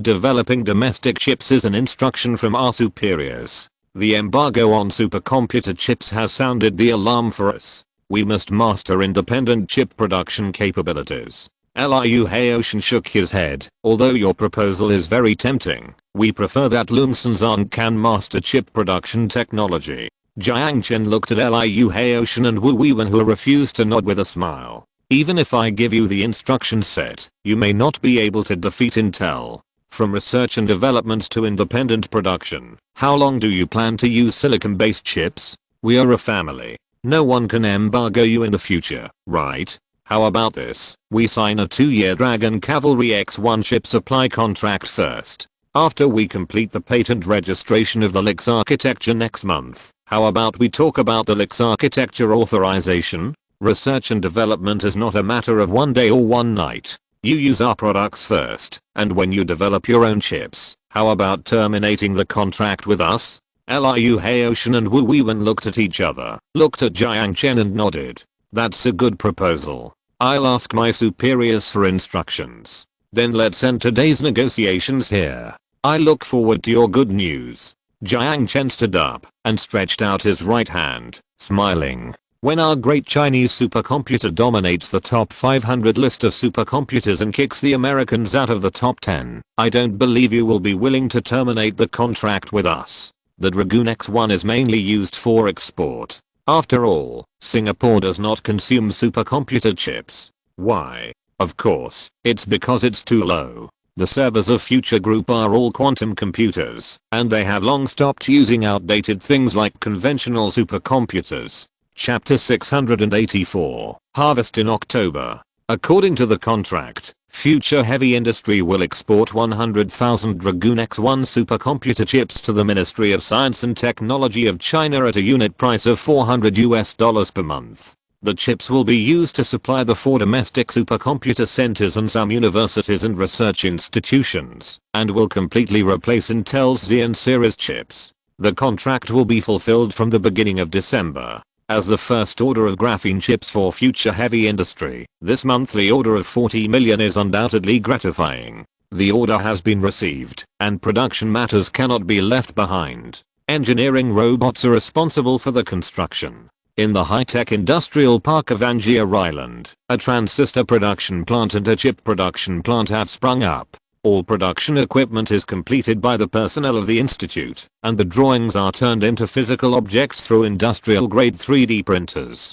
The order between Future Heavy Industry and China stunned the people of the US Department of Commerce. Originally, they introduced the embargo bill to curb the development of China's supercomputer technology. However, according to the prediction of relevant experts, after Xi'an 2 is replaced with the Dragoon X1, the number of operations per second will exceed the original peak, increasing by a full order of magnitude. The delivery of the Dragoon X1 chip means that the high-end supercomputer chip market monopolized by the United States will be broken. Countries and companies that may face chip embargoes will have more choices besides Intel and Qualcomm. At the same time, the emergence of the LIX architecture also means that supercomputers will no longer be dominated by x86. Future Heavy Industry and Future Technology have joined forces to target Intel's monopoly on supercomputer chips. Regardless of what expression the White House will have on its face, Jiang Chen is very relaxed and comfortable. The engineering ship towing the desalination platform has been heading towards the Gulf of Aden under the escort of a submarine, and is scheduled to complete the escort handover with the Saudi Navy at the entrance of the Gulf of Aden. The negotiations on iron and aluminum ores have come to a successful conclusion, and the layout of graphene has been perfectly achieved. With so many favorable factors, this October is simply a harvest month for Future Group. Finally, before the beginning of November, the 11 acquired subsidiaries completed the reorganization, and the team of Future Heavy Industry has doubled. Now the total number of employees of Future Heavy Industry in the world has exceeded 20,000, and the net profit has also exceeded 15 billion, becoming the second most profitable subsidiary of Future Group after Future Biology. Considering the prospects of the home robot and chip markets, this number still has room for growth of 100 billion. Compared with the eye-catching performance of Future Heavy Industry, Future Biology, tourism and other subsidiaries have also performed well, but their brilliance has been overshadowed. For example, the number of monthly visitors to New China exceeded 500,000, with an average per capita consumption of $975, and Futureman's tourism industry accounted for 40%. The sales of nutritional mixtures launched by Future Biology continued to rise, forming a trend of healthy eating in the international market. This situation seems to be exactly the opposite of the end of the world. It just so happens that November has arrived.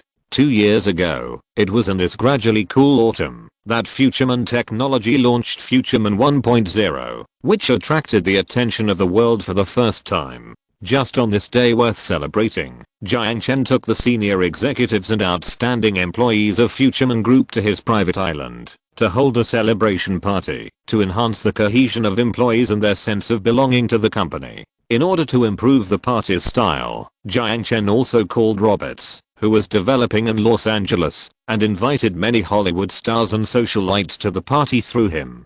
In line with the principle of not wasting money, Jiang Chen simply asked him to invite the Hollywood photography team to come, saying that he wanted to shoot a documentary to promote the corporate culture of Future Group and to make a soft advertisement for the picturesque Panu Islands. I'll give you 10 million, and you help me hire the best photography team you can. After saying that, Jiang Chen paused, and then added, I mean the film remuneration, and the shooting cost is calculated separately. Oh, shit, are you going to put the advertisement on the screen? Roberts was surprised. Remember, it's a documentary. Who told you that I'm shooting an advertisement? And of course we won't go on the screen, but through the internet channel. Jiang Chen laughed and scolded. This Roberts still likes to use the word shit so much. I haven't heard it for a long time, and it's really kind to hear it again. Okay, man, I'll take care of it. Thank God, it's not a dangerous thing this time. By the way, you won't forget your old friend when you hold this party, will you? Roberts said in a joking tone. Of course not. You are welcome to visit and invite Nick by the way. Jiang Chen laughed. Although he just wanted to hold this party on a whim, he became more and more excited after personally participating in the preparations for the party. This uninhabited island located 170 nautical miles east of Koro Island has lush vegetation in the center of the island and is surrounded by beaches on all sides. Except for the stilt beach cabin on the beach, there are no extra facilities on the island. Jiang Chen once brought Aisha and Xiaoxiu to this island, and Aisha also took a helicopter to join the three people's vacation. Jiang Chen liked the primitive style of this island very much, especially the hot spring beach, which was really irresistible. Unfortunately, he only came to such a picturesque island once. Thinking about it carefully, it is really a bit of a waste. Regardless of whether it had a duplicate name or not, Jiang Chen named the island Hot Spring Island and decided to hold the party on the island. The hotel on the island is too small. Jiang Chen simply called the Dutch BMA construction company, which had a cooperative relationship with him in the past, and asked them to come up with the most perfect renovation plan in the shortest time possible, and doubled the original hotel. Not enough coconut trees on the beach. He directly dispatched the cargo ship of Starring Trade and dragged hundreds of coconut trees from other islands. Under the guidance of professional gardeners, they circled the island. By the way, the uneven tropical vegetation in the center of the island was also fortunate to be scissored by the gardening master and was taken care of like that. As for the planning of the party, Jiang Chen contracted it to the internationally renowned party planning company Party Life. When they heard that the party was held by the Future Group, they also attached great importance to it and sent the well-known party planner Patrick Janelle. This master, who has planned many Hollywood red carpet ceremonies and international parties, is extremely professional in party planning. Of course, the price is also not cheap. But compared with Jiang Chen's total assets, this $1 million bill can no longer make him blink. It is expected that 1,000 people will visit the hot spring island, so security work cannot be neglected. The Future Group has many allies, but also many enemies. The security of the party is handed over to the National Security Department of Starring Trade and the Ghost Agent directly under Jiang Chen. Under the joint control of these two departments, it is enough to ensure that the party is foolproof. Chapter 685, A Party Full of Style. The party was scheduled for November 15th. Jiang Chen never expected that Roberts would invite the famous Hollywood director Christopher Nolan. He vaguely remembered that this guy was paid $20 million for Star Trek.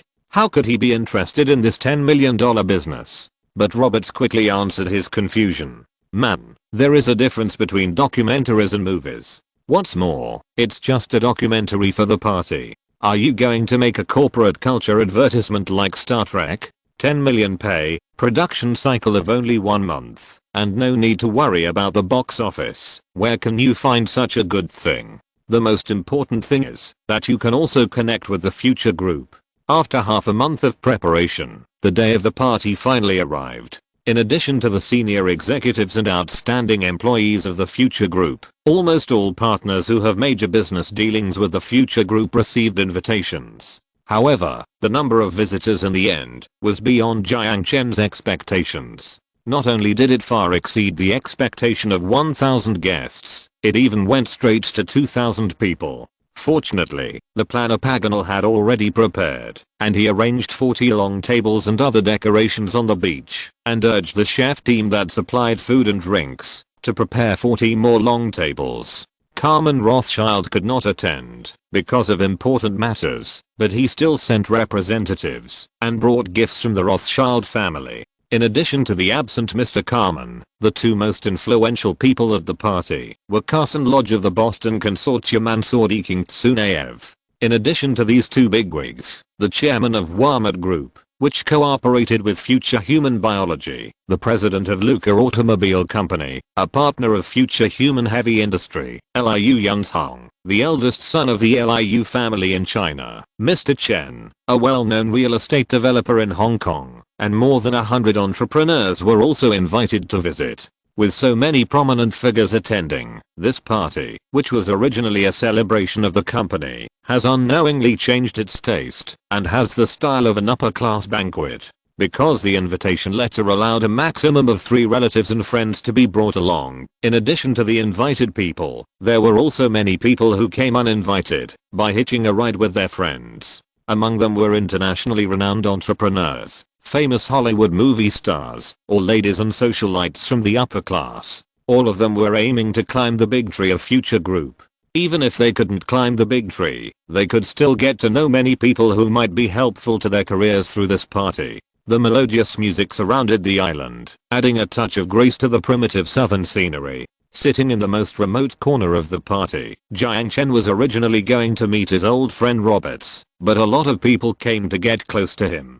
This made him think of 2.5 years ago, when he had the honor of attending the birthday party held by Naef for his princess. He was also sitting in the corner of the banquet, and the only person who approached him was the security guard at the banquet. He vaguely remembered that the security guard's name was Bruce, a mercenary of Blackwater. The reason for the chat was that the mercenary smelled the same kind of smell from him. Now, even if he went to the toilet, there would be Hollywood actresses in low-cut dresses at the door to create a chance encounter and try to trick him. If you are poor in the downtown, no one will care about you. If you are rich in the mountains, you will have distant relatives. If you think about it carefully, this saying is really true. Recalling the past, it is very sad.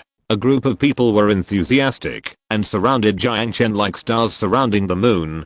Jiang Chen was smiling all the time and handled it with ease. Whether it was his conversation or his behavior, he showed a courtesy that exceeded his level. The people who visited this time were either rich or noble. Since others came up to him with a warm face, he couldn't give them a cold shoulder, right? In addition to those international businessmen whose names he couldn't remember, Jiang Chen could only name a few Hollywood stars besides the partners of Future Group. Although he is not familiar with foreigners, he can still match faces and names of some of his favorite movies, such as Jeremy Renner, who played Sergeant William James in The Hurt Locker and Hawkeye in Captain America 3. There is also Tom Cruise, the male lead of the Mission Impossible series. Jiang Chen is also a half fan of the Mission Impossible series. He really didn't expect to see his favorite character in this way outside the screen. Thank God. You can thank him in person. After reciting the lines, the two laughed loudly, and Jiang Chen and Tom bumped their fists together. This line is a classic dialogue in Mission Impossible: Ghost Protocol, so Jiang Chen remembers it very clearly. I didn't expect Mr. Jiang Chen to have seen the movie I starred in. Tom smiled and showed his full white teeth, stretched out his hand and shook Jiang Chen's hand vigorously. Not only have I seen it, I'm also your fan. Jiang Chen laughed in a half-joking tone. It's such an honor. As expected of an award-winning actor, Tom made a funny flattered expression, which immediately attracted the friendly laughter of the people around him. At this time, a blonde beauty holding champagne walked into the circle and stood next to Jiang Chen. She pursed her red lips and smiled and intervened in the topic freely. I wonder if I have the honor to star in a movie that Mr. Jiang has seen. It was a very familiar face.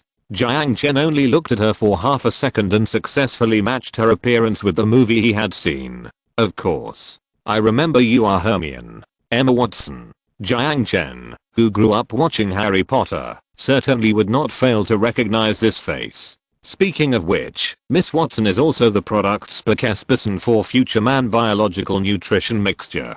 Correct. She gently lifted the wavy hair at her temples, tilted her head, raised her chin, and Emma Watson, who had a cold and arrogant aura, was simply carved from the same mold as Hermione in Harry Potter. This statement seems a bit strange. After all, she was the one who played the role. Oh, what an enviable guy. He actually got a kiss from Miss Jessica. I drove a Ferrari and wooed her with a rose in my hand, but she refused to date me. A tall white young man envied. It was just a light kiss on the cheek, and that's nothing. Look over there. Wow, it's the movie queen Jennifer Lawrence. God, she is my idol. The fat man who came with him was surprised. Fuck, really? Even the movie queen is here? The tall man looked over there and jumped up in surprise. At this time, the middle-aged man who had been sitting aside and listening for a long time glanced at the two people who were startled and said lightly, "What's so strange about this? The standard of this banquet is very high. Since the Saudi Crown Prince and the people of the Boston Consortium have shown up, it's not strange that these movie stars will show up." However, the two did not pay attention to his speech. Another celebrity appeared, and the tall man was shocked and shouted to his companion, "Fuck, Jiang Chen's charm is simply amazing. It's not Jiang Chen's charm, it's the charm of his money. Without the future group, he is nothing," the middle-aged man said again, pretending to understand. The feeling of being ignored was very unpleasant, and this time he raised his voice, trying to attract the attention of the two. The old man who was passing by with champagne heard this, and couldn't help showing an interested expression. He stopped and interrupted. "Oh, I just hold the opposite opinion. I think without Jiang Chen, the future group is nothing." "Stupid remarks. I dare not agree with your point of view. May I ask which company you run, old man?" The middle-aged man curled his lips in disdain. The old man thought for a moment and shook his head. It's not convenient to say. It turned out to be a small shrimp who jumped out of nowhere, and he must have hitched a ride with his friends to get in. Thinking of this, the middle-aged man's disdain in his eyes became even worse. However, while thinking this, he did not realize that he did not seem to be invited, and he was allowed to enter the venue by the face of his business friends. However, after entering, he was not able to get in touch with Jiang Chen, who was surrounded by international celebrities, and he did not even get his business card. It was precisely because of this that he felt quite resentful at the moment. From the suit the old man was wearing, he could not tell what brand it was, and it must be a cheap one. Is it inconvenient to say? No problem. I own a high-tech company in Silicon Valley, and I think I'm quite convincing in the internet-related fields. As he said this, the middle-aged man took out the business card from his collar pocket in a very stylish manner, and held it in front of the old man with two fingers. The old man glanced at the address on the business card with interest, and he laughed, but did not take the business card. California Costage Software Company? An interesting name. Thank you for your compliment. We are currently in the first round of financing. If the financing is successful, we will receive an investment of $70 million US. The middle-aged man took back the business card and said with a smile at the corner of his mouth, "Really? If we only count the equity, the First National Bank of Boston is one of my businesses." Carson Lodge said thoughtfully, holding a glass of champagne. The business card was not put back into his pocket, but tilted more than 10 inches and inserted into the high-heeled glass filled with champagne on the long table. The middle-aged man's chin drooped, looking at the old man's face. That big mouth could almost fit a goose egg. You are Carson Lodge. God, what did I just say to this old senior? ? The middle-aged man's face was pale, and he almost wanted to slap himself a few times. He felt that the old man was familiar, but he didn't expect that he was the Carson Lodge. However, Carson did not argue with him, but just responded to his dull eyes with a teasing smile. "It's me. We only invest in promising companies and do not participate in the operation of the company." Chapter 686. Everyone has their own ambition. Meeting with a group of distinguished guests. toasting, giving speeches at parties, dealing with compliments from entrepreneurs, movie stars and singers. As the host, Jiang Chen had to do a lot of things at the party. But although he was a bit busy, he didn't feel bored at all. Want to ask why? Of course it's because, Mr. Jiang Chen, please allow me to introduce you. This is my daughter, Dasim. She has loved Chinese culture since she was a child and admires you very much. When she heard that you held a party, she strongly asked me to bring her along. The CEO of a Silicon Valley new energy vehicle company enthusiastically introduced his daughter to Jiang Chen. Mr. Jiang Chen, this is my business card. If you are interested in venture capital, please be sure to contact our Chicago Venture Capital Company. I'm the CEO of London Urban Construction Company. I heard that graphene can be used in the field of construction. I wonder if Mr. Jiang Chen is interested? Here is my business card. We can invest together. At this time, a blonde beauty in a low-cut long dress, twisting her slender waist like a water snake, walked to Jiang Chen's side with a cat step.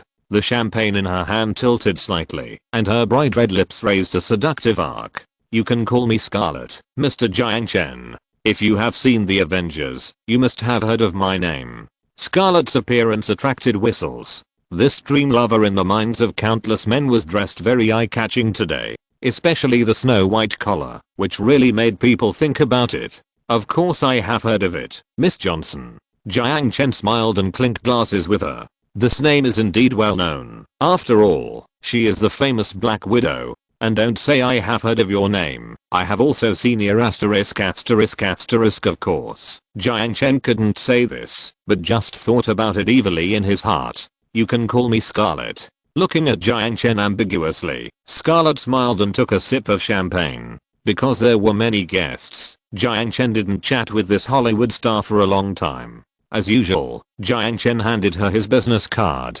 After receiving Jiang Chen's business card, Scarlet also happily gave her own gift in return, a handwritten signature written in lipstick. On the back of the paper was written the 4-digit number 1071 in ballpoint pen. Jiang Chen looked at it for a long time before he realized that this was the room number of the Hot Spring Island Hotel! What else could it mean to write the room number on the back? But this seduction was too naked. Should I go or not? Almost 5 hours after the party started, Jiang Chen finally dealt with all the guests and found Roberts and Nick near the cabin on the beach. He enthusiastically took the two to the small bar on the beach, opened 3 bottles of champagne, and talked about the past while drinking. To be honest, Jiang Chen almost didn't recognize Roberts when he first saw him. Since the arms deal in South Africa last year, the two have not met again. Compared with his original smart and capable appearance, he has gained a lot of weight. It can be seen that his life in Hollywood is indeed quite comfortable. The arms business is profitable, but the life of arms dealers is not easy. These death brokers not only brought death to war-torn areas, but also put their heads on their belts. Therefore, after being warned by the FBI, Roberts decided to quit. Including the money he earned from Jiang Chen, the assets in his account have exceeded $100 million. Although he got into trouble at the beginning because of his excessive spending, he later became a dark horse at the box office of the movie he invested in. The last batch of arms in the bottom of the box was bought by Jiang Chen to support the revolution of Morocco. With the turn of events, he once again lived the life of a billionaire. With money, he naturally no longer wanted to take risks, and of course it was inevitable to gain weight. Hiccup. Shit, sometimes I really feel that this world is too unfair. Why are you both billionaires, but you can't get fat, while I'm almost turning into a pig? Roberts poured himself a glass and shook his head and sighed. It's a bit exaggerated to be as fat as a pig. Jiang Chen laughed. You still understand me, man. I mean, you're as fat as a bear. Shit. Roberts raised his middle finger and cursed with a smile. Nick was as taciturn as usual. The Slavic man just drank and didn't participate in the topic much, only saying a few words occasionally. After 3 rounds of drinks, the 3 of them talked about their wonderful lives in this party. Did you feel the enthusiasm of the Hollywood stars? Roberts grinned. Of course, but I don't understand why. I mean, they seem to be too enthusiastic. because I released the news in the Los Angeles Gossip News that the famous Hollywood director Christopher Nolan shot a promotional film for the world's richest man and future group may enter Hollywood.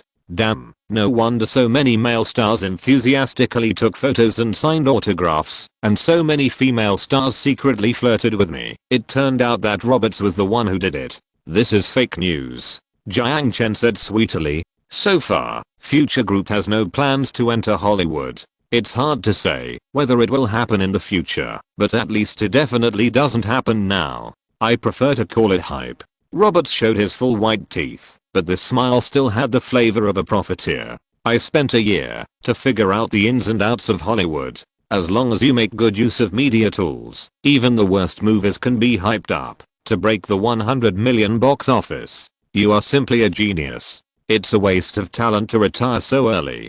Jiang Chen sighed. Roberts shook his head, raised his champagne, and took a sip, grinning. It takes 30 years to earn enough money to last a lifetime. This is my outlook on life. This wine is good. Where is it produced? A gift from Rothschild. Good guy. I thought you couldn't sell gold for a lifetime, but I didn't expect you to be on good terms with a monster like Rothschild.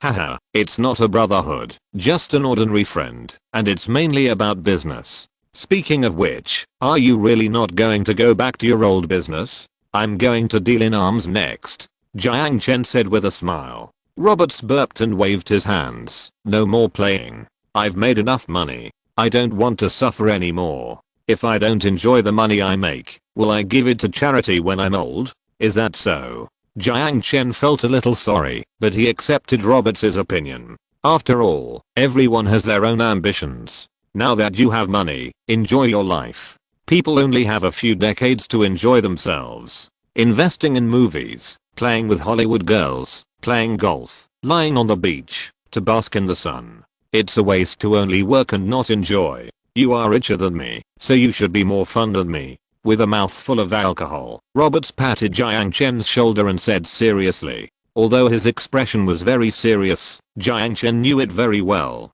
When drinking, if a person who is usually not serious acts seriously, it means that he is already drunk, or what he says is from the heart. But to be honest, his proposal is indeed very attractive. Especially for Jiang Chen. Thank you. You're welcome. Chapter 687. The kindness of being seen should be repaid with a ring. In the laboratory on Koro Island, Liu Yuan was sorting out experimental documents on graphene materials. After greeting the researchers who were still working overtime, he walked towards the locker room at the entrance of the laboratory. According to the laboratory's confidentiality system, any information must be filed in the designated area in strict accordance with regulations after the end of the working day. You must go through the security check procedure when going to and from get off work, and all electronic devices such as mobile phones and USB flash drives are not allowed to be brought in and out. The Future Group has undoubtedly done its best to keep scientific research materials confidential. Taking back his mobile phone, Liu Yuan walked towards the garage. Just as he started the car and was about to go home, his mobile phone vibrated. He took out his mobile phone and found an email from an old friend. Congratulations, Leo Lu, is the Nobel Prize this time a sure thing? Wang Boteo, his college classmate, is also a fellow villager. After graduation, the two were admitted to the Chinese Academy of Sciences together and entered different departments. Although Liu Yuan did not get along well in the Institute of Materials Technology, his old friend has always been very good to him, and he has always been grateful. Although he chose to change jobs in the end, Liu Yuan's mouth curled up a little bit. Facing the compliment from his old friend, it was impossible to say that he was not proud at all. So he poked his finger on the screen a few times and edited an email. It's just a nomination, and the final review may not be possible yet. Darn. The email was sent, and just when he was about to turn off his phone, the old friend's email came back to him in seconds. I'm at the beach restaurant now, the one on the west coast. Don't you come and have a drink with me? Liu Yuan was stunned and replied immediately. You are in New China? Yes. What? Don't you want to have a drink with an old friend? Liu Yuan's finger was suspended in the air. After hesitating for a moment, he still typed a few lines on the screen. Wait for me, if it's just a drink. Of course. Driving to the west coast, parking the car on the side of the road, Lu Yuan glanced at the bustling crowd, calmed down a little, and walked into the restaurant. His intuition told him that his old friend must have come to him for more than just reminiscing about the past, and must have other intentions. However, even if he knew this, he couldn't just leave him alone when he came from afar, right? Walking into the bar, looking past the crowded tables, Lu Yuan soon saw his old friend sitting in the corner waving at him. As soon as they met, Wang Boteo immediately stepped forward and patted his shoulder, saying cheerfully, "Haha, are you surprised to see me? Waiter, 2 bottles of beer. You kid, you came to Xinguo without saying anything. Why didn't you tell me first?" Sitting opposite, Lu Yuan complained to his friend, then picked up the menu. "It's my treat. Eat whatever you want." No, the dishes have been ordered. You are a busy man. It's good enough that you remember me as an old friend. How can I let you treat me? Don't think about paying the bill. I've already filled it out. Wang Boteo shook the bill in his hand and stuffed it into his pocket. How can you pay before eating? After complaining, Lu Yuan had to give up. Soon, the dishes were served, and after a few beers, the conversation started. Because he kept Jiang Chen's advice in mind, Lu Yuan didn't dare to drink too much, and didn't mention his work at all, but only talked about things in life. However, contrary to Lu Yuan's expectation, Wang Boteo did not ask about graphene in a roundabout way. It seemed that he really just came to Singapore for a trip, and thought of his good friend, so he pulled him out to reminisce about the past. But just when Lu Yuan breathed a sigh of relief and did not have to worry about rejecting his friend's request, Wang Boteo suddenly spoke. "Old Yuan, alas. I used to think that I always called you for grievances. Did I wear out your good luck? What do you mean?" Lu Yuan smiled and took a sip of beer, looking at his old friend. "Look, when you were in the unit before, the director of your department always threw difficult projects on you, and when the results came out, he put his name at the front. If the project could not be completed, he took your name to blame. Hey, don't mention the past, let the past be in the past." Lu Yuan waved his hand and said, since being nominated for the Nobel Prize, his mentality has completely changed. Originally, the reason for his job change was because he was full of anger at work and didn't want to continue to be ordered around like a slave, so he accepted the olive branch from Future Group, hoping to make some achievements outside so that those who were suppressing him from getting promoted could see his true ability as a researcher. However, when he learned that he was nominated for the Nobel Prize and Chinese media at home and abroad rushed to report on it, his mood calmed down.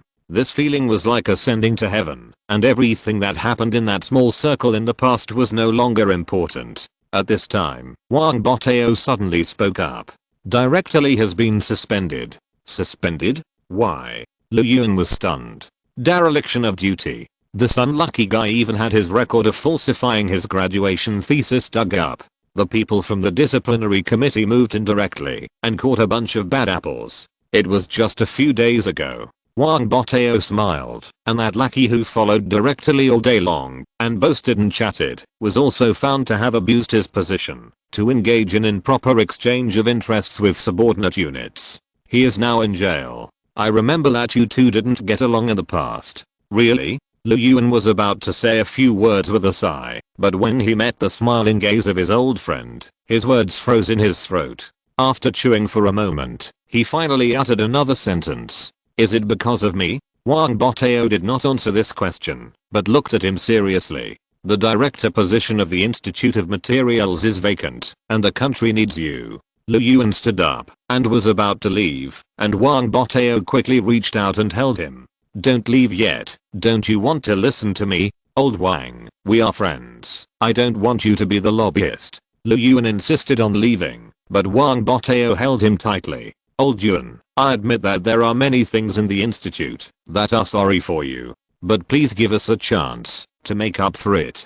The people above know about your affairs, and the leaders attach great importance to it. They said that they will strictly investigate the termites in the institute and clear your name. It turns out that those who used your research results have been thoroughly investigated. If you have any difficulties, just tell the organization it's because I was nominated for the Nobel Prize that the higher-ups know about my affairs, right? Liu Yuan looked at him coldly. Wang Boteo was speechless and spoke after a long time. What does it matter? The big picture is here. Of course it matters. I see arrogance. Wang Boteo's expression froze on his face, and he said awkwardly, you can't say that. You should repay the kindness of knowing me. If you bring this up again, we'll have nothing to do with each other. Liu Yuan shook off his old friend's hand and walked out the door without looking back. Walking on the beach of Hot Spring Island, the evening breeze was blowing gently, and the coconut trees were swaying with a rustling sound. Stepping on the fine sand, Jiang Chen held his mobile phone and listened quietly to the report of the ghost agent. How did Liu Yuan perform? He refused very straightforwardly. ZHUU replied. Very good.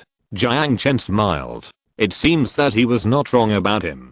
Being nominated for the Nobel Prize, winning such an honor, and mastering graphene technology, it is certain that the Chinese side will send someone to persuade him to go back. However, he should be very clear about who gave him this honor. How should we deal with Wang Boteo? Investigate his visa, find a reason to deport him, and put him on the entry and exit blacklist. Jiang Chen said bluntly. The people who came were just leaders of the agency who wanted to play the friendship card, not spies trying to steal secrets. Considering the diplomatic relations between the two countries, it is better not to make a big deal about this.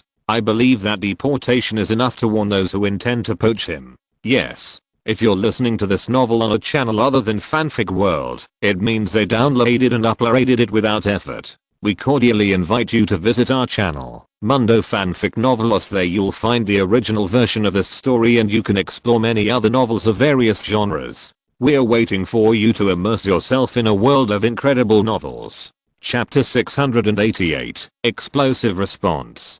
Futureman Group has been committed to planning for the future. I think, here, Futureman is not a noun, but a thought. We have a relaxed working environment, an efficiency-first working model. We value everyone's ideas, and we will not bury any talent or any creativity. If you are interested in becoming a Futureman, please join us. Cut. After the interview, Jiang Chen breathed a sigh of relief, looked at Christopher Nolan who was directing the filming next to him, and said in a teasing tone, NG. No, it's perfect this time.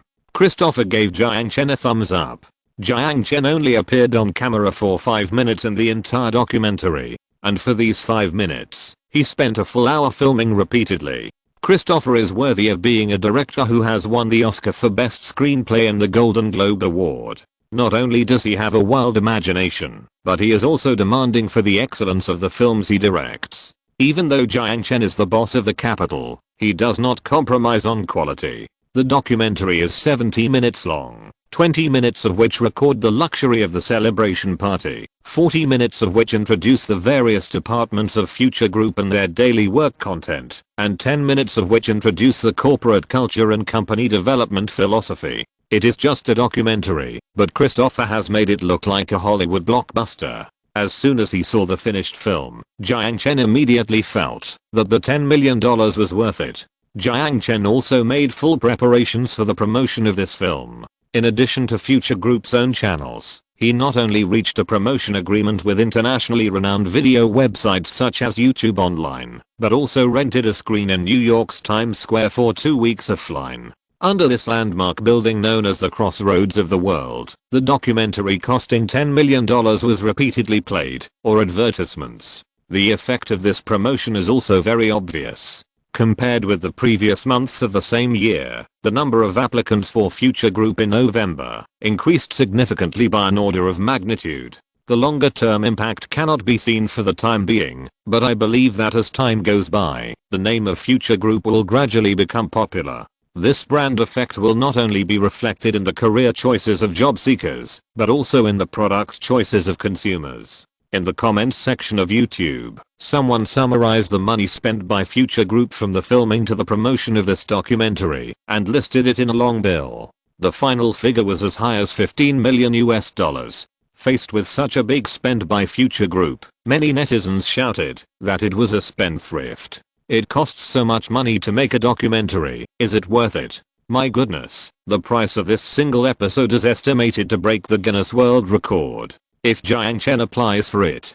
Trash. Why don't you give me so much money? I only need $10,000 to make a movie. The guy above, are you sure you are worth as much as Christopher? Wait, shouldn't we focus on the future group in the documentary? Paid vacation, relaxed working environment, generous remuneration, free real estate in Penglay City, after working for 5 years. My god, compared with future group, my current job is like a pile of shit. At the same time, many newspapers and magazines have made bold guesses. Does this move by future group mean that it will enter the entertainment industry? Virtual reality plus movie? This concept is a bit cool. Investors have set their sights on Warner Brothers. Considering the personal relationship between Christopher Nolan and Jiang Chen, if Future Group has the idea of entering the entertainment industry, Warner Brothers will undoubtedly become the most likely partner. The day after the public opinion fermented, the stock price of Time Warner, the parent company of Warner Brothers, rose and finally stabilized at $62.7 billion.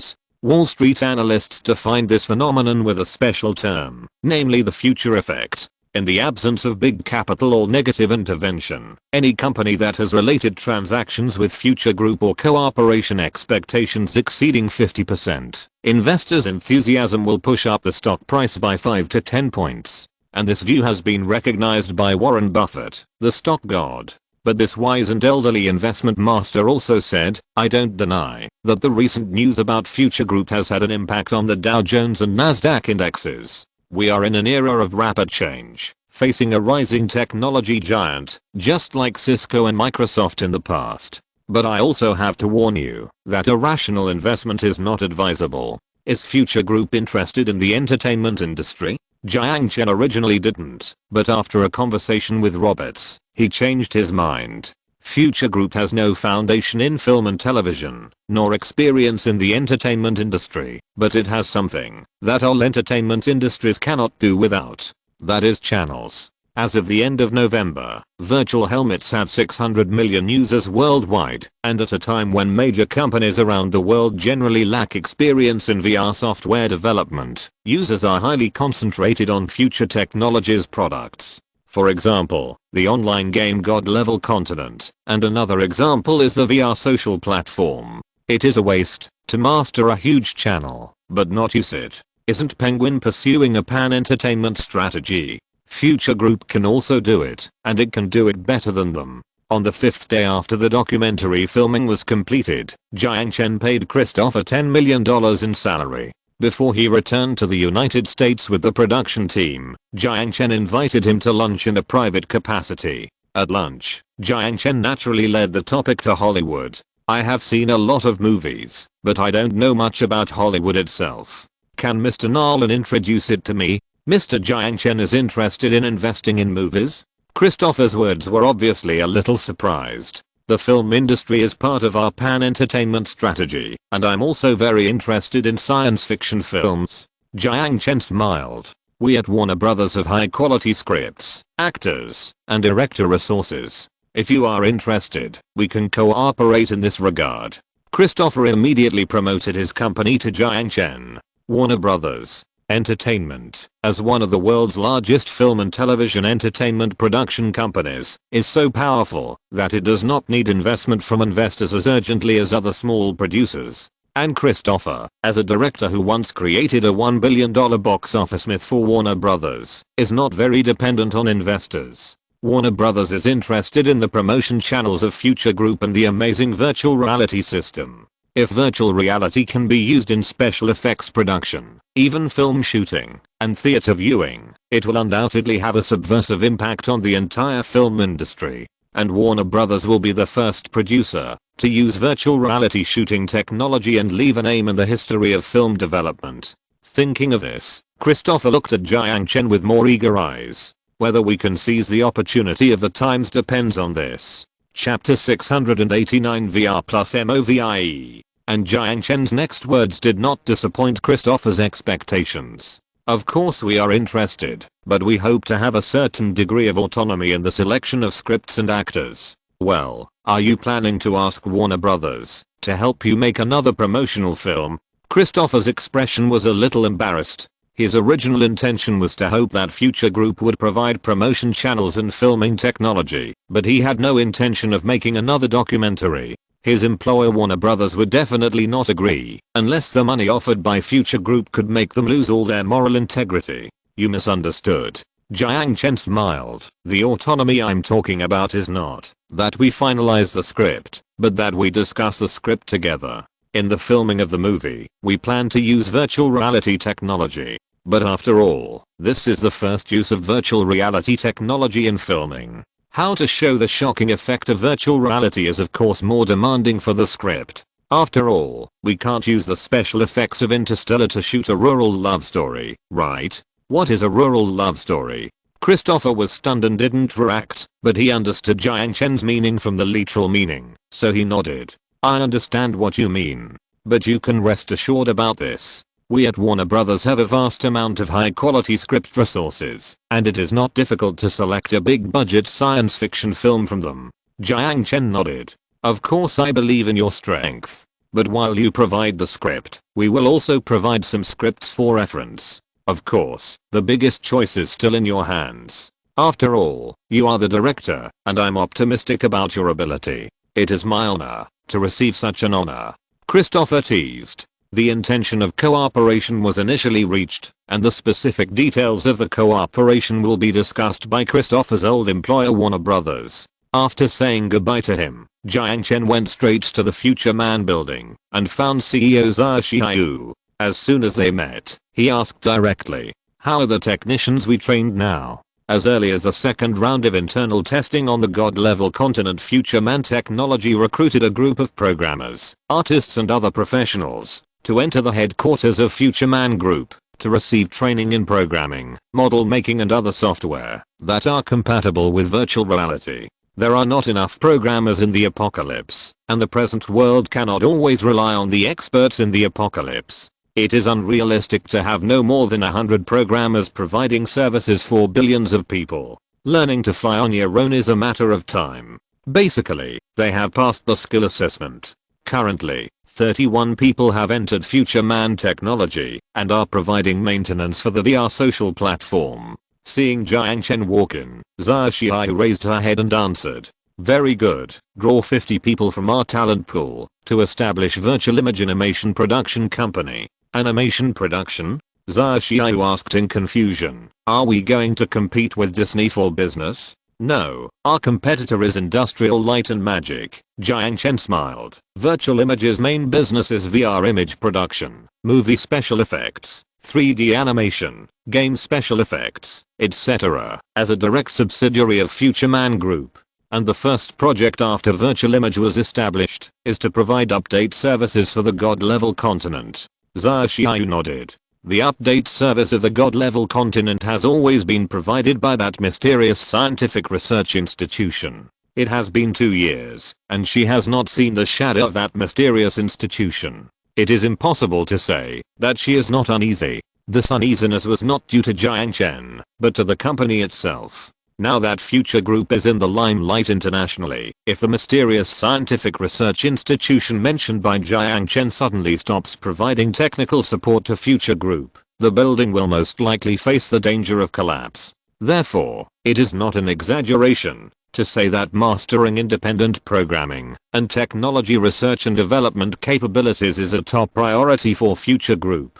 Even though Jiang Chen repeatedly assured her that there would be no problem, it was too unstable to rely entirely on an institution that she had never even met. After confirming the business scope and details of the virtual animation production company with Jiang Chen, she immediately began to prepare for the establishment of a subsidiary. It must be said that Sun Jiao's execution ability is really strong. Almost the next day, she wrote the company's operating plan, divided the virtual animation production company into 5 main departments and a total of 14 sub-departments, and determined the candidate for the CEO of the virtual company. After the plan was uploaded to the company's server through Jian Office, it was reviewed by Jiang Chen's artificial intelligence secretary, Jane, and used this as a framework to refer to the information from the end of the world, and made simple adjustments. In the end, Jiang Chen finalized the final version of the plan. With 14 departments, virtual image company certainly cannot have only 50 people.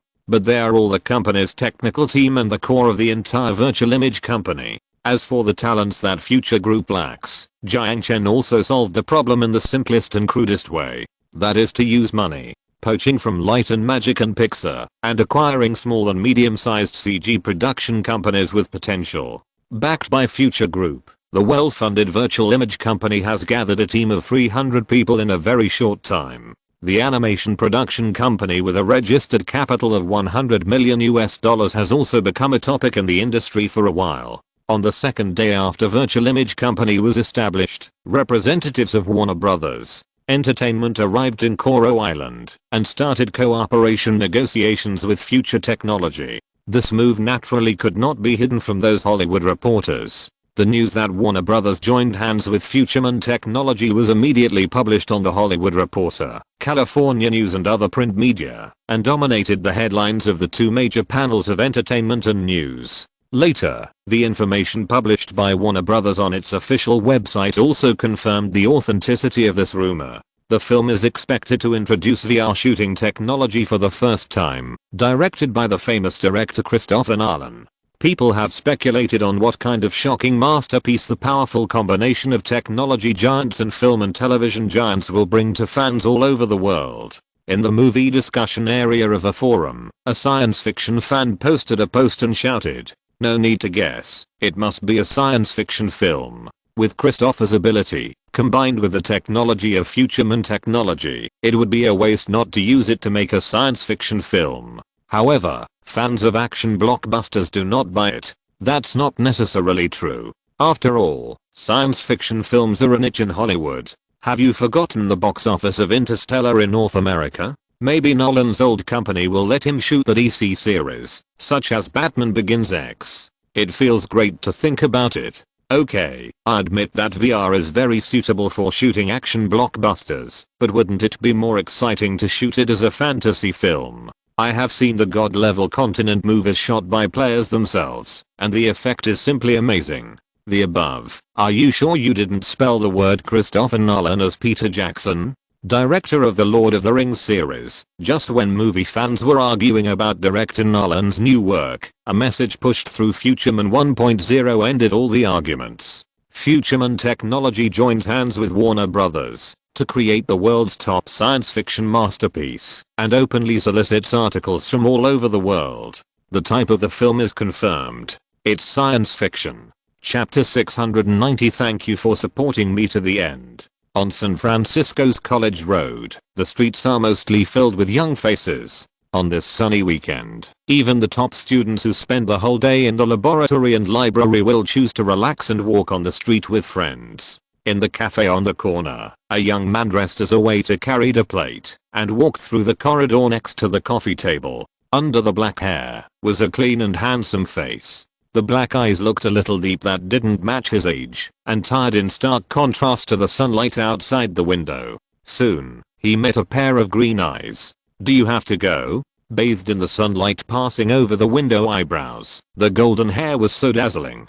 The watery eyes were written with a retention, but he was destined not to respond to that retention. He looked away evasively, sighed, and gently placed the coffee cup on the table. "Sorry, Louise. Something happened in my family, and I can no longer afford to study abroad." His father was a doctor from the Chinese Academy of Sciences. He had been exposed to his father's work since he was a child, and he had an extraordinary talent in science. He himself is also full of strong interest in natural sciences. In addition to reading related books, he occasionally writes on his own. After graduating from high school, he was admitted to San Francisco State University with excellent TOEFL and SAT scores, majoring in bioengineering. However, in the last year before graduation, bad news came from home. 3 years ago, in order to obtain the expensive tuition for studying abroad, his originally honest father took a sum of money that he shouldn't have taken and helped an inappropriate person. In fact, if it were normal, this would be nothing, but the person he helped was directly of the Institute of Materials. A week ago, the superiors suddenly sent down a document ordering the leaders of the Chinese Academy of Sciences to thoroughly investigate the rats in the academy. directly of the Institute of Materials was dismissed, and a large number of termites were pulled out along the tails of the rats. It seems that, because it involves the Nobel Prize nominee who is in the limelight, the superiors attach great importance to this matter, and even alarmed the Discipline Inspection Commission. The original small problem was magnified. If it weren't for his mother taking out the family savings to smooth the relationship, his father would not be facing a suspension investigation, but prison bars. In order to settle this matter, the family spent more than 600,000 yuan. The family no longer has money to support him to study outside. The girl called Louise had a layer of mist in her eyes. Can you bear to give up the studies you have been studying for 3 years, and have the heart to forget me? Li Ming did not dare to meet the unyielding gaze, and said softly, "Sorry, you are a good girl, and I'm not worthy of you." Just working part-time in a cafe is not enough to support him to continue his last year of study. Hearing his answer, the sadness in Louise's eyes was replaced by determination. "I don't want you to apologize." After that, she slapped a newspaper on the table and looked directly into Li Ming's eyes. "I have already signed up for you. I have read the novel you wrote. You have the strength to compete for this opportunity." "What is this?" Li Ming was stunned, looked at the newspaper, and read the words in the headline. Futureman Technology practices with Warner Brothers to create the world's top VR science fiction masterpiece, and now open to the world for writing. However, it was not the title that attracted him, but the words below it. The language of submission is limited to Chinese and English, and the genre is limited to science fiction. This essay contest will select 10 works, and Futureman Technology will sign contracts with these 10 winners, and buy their adaptation rights for $1 million. If the work has not been published, Futureman Technology promises to facilitate its publication. The deadline for receiving manuscripts is 1 week, and there is no limit on the number of words. There is no limit on whether the work has been published before, as long as you can provide copyright-proof materials. Interested parties can submit their works through the Futureman official website. $1 million. If you have this money. Li Ming was tempted, but then he shook his head again. With such an attractive prize, I'm afraid that science fiction writers all over the world will go to try their manuscripts. He is just an amateur writer. Although he has shared his works with his peers on science fiction forums and published articles in magazines in his hometown, he can't muster up the courage to participate in such a world-class competition. Even if he submits his manuscript, it will be drowned in the snowflakes of paper. Do you want to give up? Louise stared into his eyes. It's not a question of whether to give up or not. Instead of betting on this probability, it's better to buy a lottery ticket. So you don't even want to try? That voice, like a heavy hammer, shattered the hesitation in Li Ming's chest. Yes. Am I not even brave enough to try? Obviously, I once arrogantly said that I would become a world-famous writer, let my works be translated into 12 languages, and stand on the podium of a Hugo Award. However, now, the opportunity is in front of me, facing the opportunity that may change my destiny. I don't even have the courage to reach out. Louise looked at him with bright eyes, held his hand, and conveyed her courage with warmth. I have read your novels. That was the first time I was fascinated by science fiction novels. You know, I never read those things before. Thank you. Looking back at the encouraging eyes, this time there was no hesitation in Li Ming's eyes. The sunny expression returned to his face, and he put down the tray in his arms. Go ahead. I'll tell your boss that you've resigned. Yes. Li Ming nodded gratefully and ran out of the coffee shop. There was only 1 week left, and every minute and every second was so precious. He rushed into the apartment, slammed the door shut, locked himself in his small room of more than 10 square meters, and took out a cardboard box from under the bed, which contained countless manuscripts he had written. There were short stories, novellas, and even novels. He turned on the computer and forced himself to get into the state in the shortest possible time and placed the manuscripts in front of him. He knew that if he used these manuscripts that were similar to essays to participate in the competition, he would definitely not have a chance of winning. But are these manuscripts useless? No. It was these manuscripts that laid the foundation for his view of science fiction. Every word in them was integrated with his hard work, just like bricks, piling up the building in his heart. For a week, he locked himself in his home, and except for eating and going to the toilet, he never left the room. His 10 fingers left after images on the keyboard, without any distractions in his mind. At this moment, he felt that his thoughts were flowing like a spring, without any pause. These plots had appeared in his novels before, and now, all he had to do was to piece together these fragments of paper into a complete puzzle, betting on his own fate. Finally, when the 7th ray of sunlight passed through the gap in the curtains, he typed the last period, raised his panda-like eyes, and looked at the wall clock. There were still 5 hours left before the deadline, and he did it. He copied and pasted the manuscript, and then pressed the enter key to upload. 300,000 words of text in 1 week. This has exceeded his limit. However, after completing such a feat, his heart is as calm as a lake, without a single ripple. Title of the work: Iron Curtain of Time and Space uploaded successfully. Regardless of success or failure, he has done it, and tried his best to do it. Now he just wants to turn off the lights, and have a good sleep. However, before he even walked to the bed, he lay on the table, and fell into a deep sleep. 2 weeks of sleepless waiting. Finally, he received a receipt email from Futureman Technology. With an indescribable complex mood, he opened the email with trembling fingers. When he saw the first line of the email, his heart froze. Congratulations, your novel has been selected. Among 170,281 works, your work stands out. Please be proud of yourself. At this moment, his eyes were wet. His mother taught him, since he was a child, that men don't shed tears easily. But even knowing this, the tears still couldn't help falling and dripping on the floor. He took out his cell phone and called Louise. In the cafe. I have something to say to you face to face. There was silence on the other end of the phone for a long time. Wait for me. Louise hung up the phone after leaving this sentence. After taking a shower and changing into clean clothes, the fatigue on his face was swept away. He opened the door and bathed in the bright sunshine again. The blue sky and white clouds made him feel a little nostalgic. Everything on the street was stained with color from the old black and white silent films, and he saw the beautiful side of life again. He stopped a taxi. After getting in, he called his mother and told her not to worry about his tuition. Soon he would get a huge sum of money, which would not only pay for his tuition and living expenses, but also send some money home to subsidize the family. Don't worry, I didn't do anything bad. The money is clean. It's my royalties. The taxi stopped at the door of the cafe. As soon as he got off the car, he saw the young and beautiful figure. Louise threw herself on him and hugged him. Don't say anything. If you must go, I will go to China with you. No need. Li Ming shook his head and looked into her eyes. Why? There were sad tears in Louise's eyes. Because, suddenly, a charming smile bloomed on his face. I was selected. The two hugged each other tightly, and the tear fell, but it was not sadness. Thank you for supporting me, and going to the end. You bastard, I thought.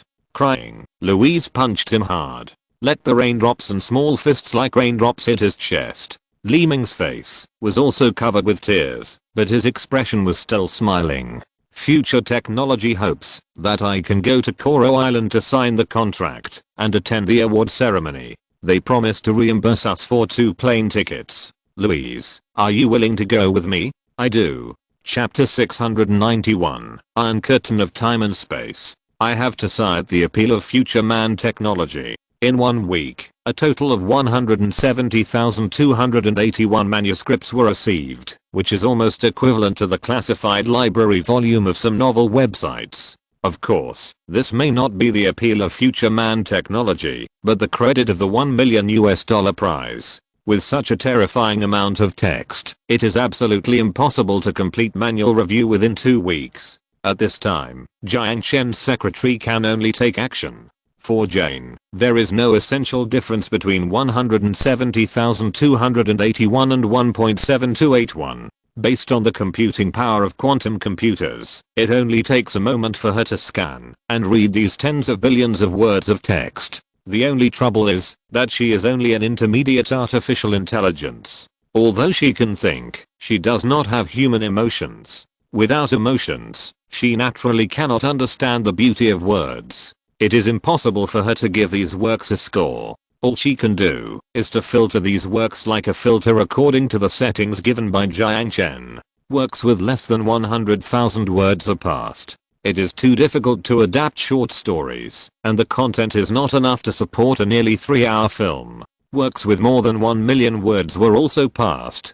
Jiang Chen planned to shoot a movie instead of a TV series. After taking into account many screening factors such as more than 50 grammatical errors, large logical contradictions, and bugs that could not be ignored, there were only a few thousand works left. It is inevitable that some gold was eliminated among the sand, but the gold content of the thousands of works left must be much higher. The first round of selection took only 5 seconds, while the second round took a full 2 weeks. Under the leadership of Christopher Nolan, the staff of Warner Bros. Conducted manual review and selection of English language works. The Chinese language works were selected by Future Group.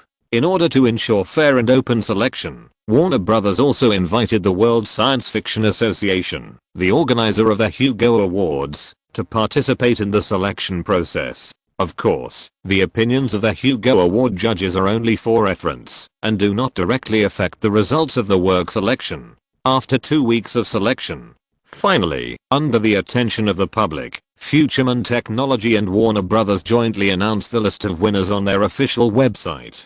All winners will have their air tickets reimbursed by Futureman Technology to attend the Grand Award ceremony on Koro Island and sign contracts with Futureman Technology on the spot. After the award ceremony, Jiang Chen found Christopher. A total of 10 works were selected, and they still needed to exchange opinions on which novel to use in the end. The entire event cost $15 million just to determine the movie script. Mr. Nolan couldn't help but feel a lot of pressure from Futureman Technology's big move. So as soon as they met, he spoke. If it's just for the sake of creating momentum, isn't our investment too big? But in terms of the results, we have reaped gratifying results, haven't we? Jiang Chen said with a smile.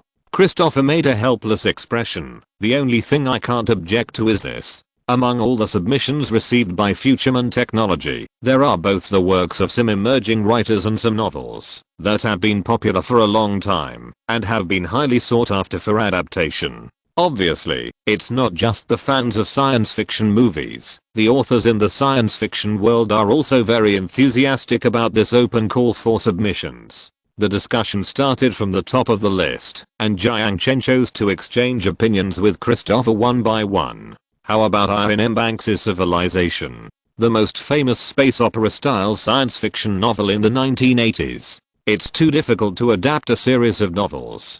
Christopher shook his head and rejected it without hesitation. What about Motes in the Eyes of God? Larry Niven's work. The description of the first contact between humans and extraterrestrial intelligent creatures in the book is very interesting, and the expedition team composed of naval officers, businessmen, and scientists is also very interesting. If you encounter non-human intelligent creatures, you must assume that the other party is hostile. This point of view put forward in the article is also very interesting. This book is on my shortlist. Christopher smiled. Haha, can you tell me which lucky ones are on your shortlist? In addition to this book, there is also Fire on the Abyss. My brother Jonathan and I have discussed the possibility of changing this sci-fi masterpiece before, but the final conclusion is that it cannot be filmed. Can't be filmed? That's right.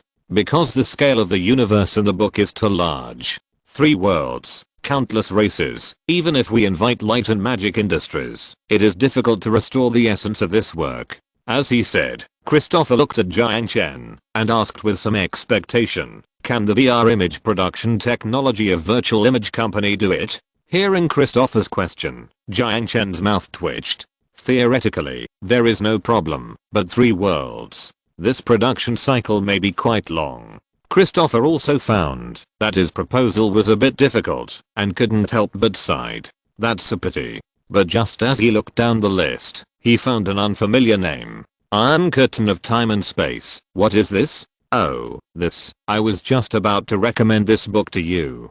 Jiang Chen said with a smile. Author. Li Ming? Christopher frowned slightly. He had never heard of this name. Although the selection of works is not limited to the author's pen name, he still instinctively put on tinted glasses for this author he had never even heard of. However, Jiang Chen did not care and started to introduce the plot of the book. This book is on my shortlist. Although the writing style and character creation are a bit immature, the depth of thought is unexpectedly at the level of master, and some of the viewpoints in the text are also very interesting. In terms of the plot, it mainly talks about the year 2070, when the world is half warm and the climate of the Earth is no longer suitable for human survival. The International Astronautical Organization launched a colony ship named Frontier into space to spread the fire of civilization to Kepler 22b 600 light years away. Because of the clock-slowing effect of light speed travel, when the Frontier arrived at Kepler 22b, tens of thousands of years had passed in the outside world.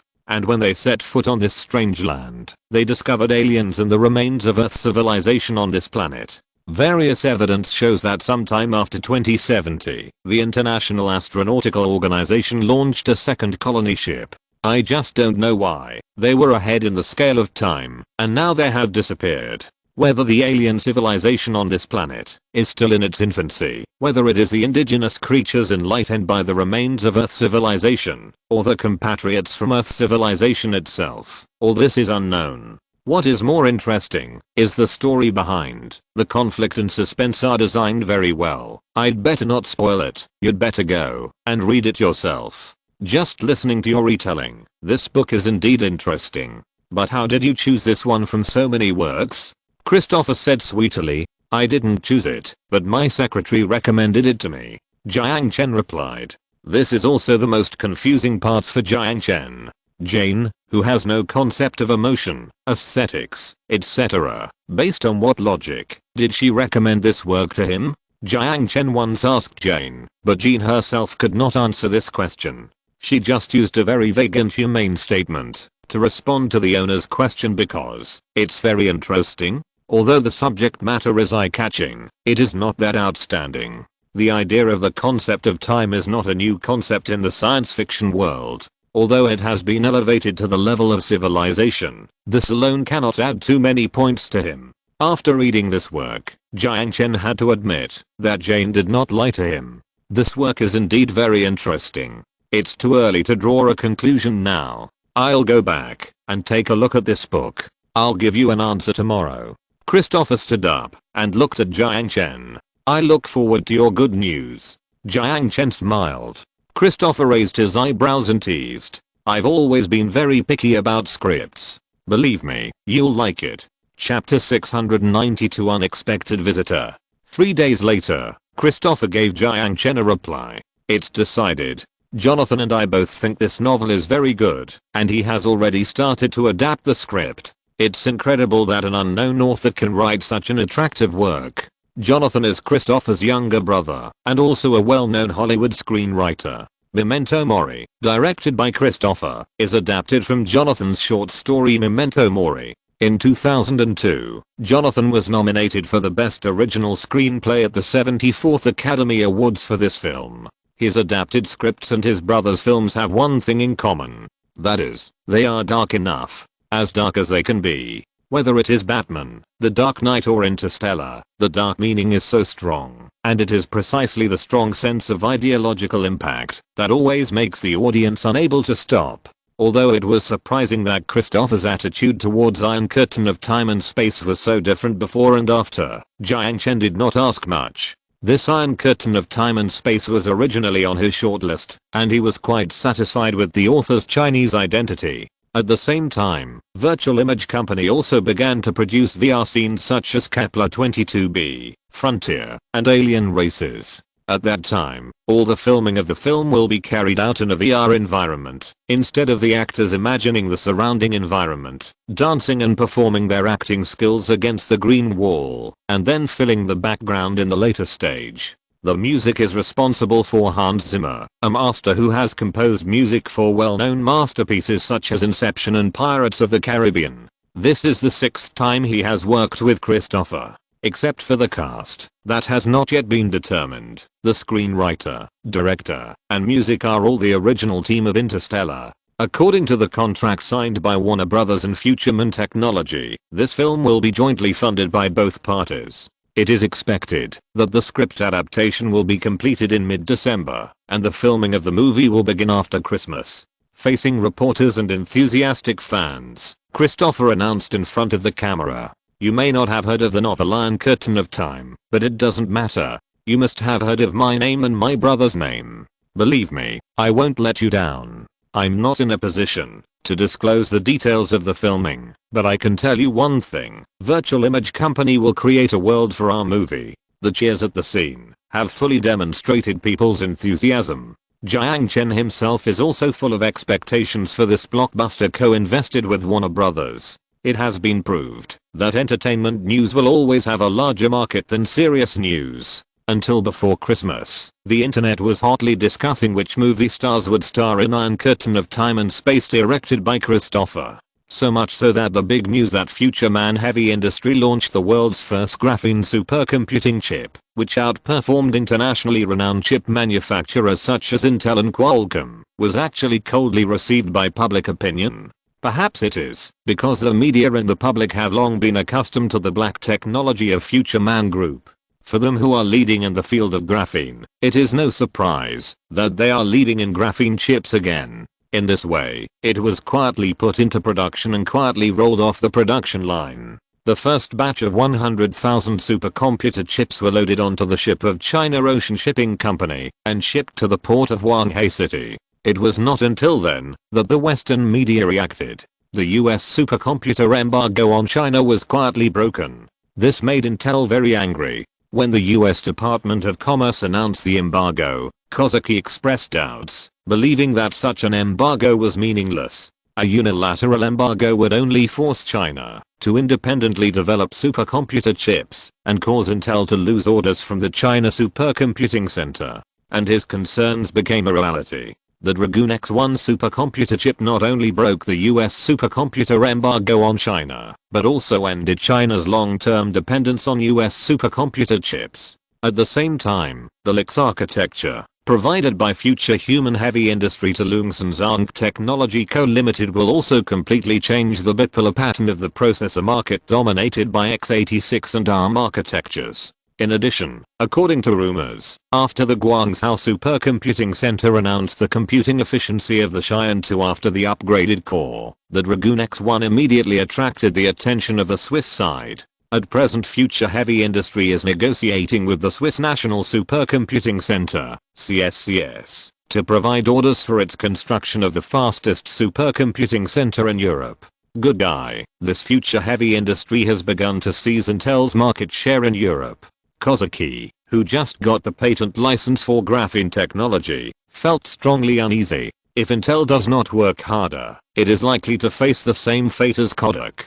The strong sense of crisis has given birth to the motivation to update technology. In mid-December, Intel held a press conference and announced the launch of the first graphene chip, based on the x86 derivative architecture. This chip will be used in PCs, smartphones, tablets and other fields, and promised investors that it will invest at least $1.5 billion in the research and development of graphene chips in 2018. On the third day after Intel held a press conference, Qualcomm, AMD, Nvidia and other companies also held press conferences to disclose their research results in graphene chips to the public. News commentators joked that these press conferences were simply shareholders' meetings in disguise, not to promote products, but to save the shaky stock price. And this is indeed the case. When investors saw that the company they invested in did not waste research funds, their emotions gradually stabilized, and they stopped selling their stocks.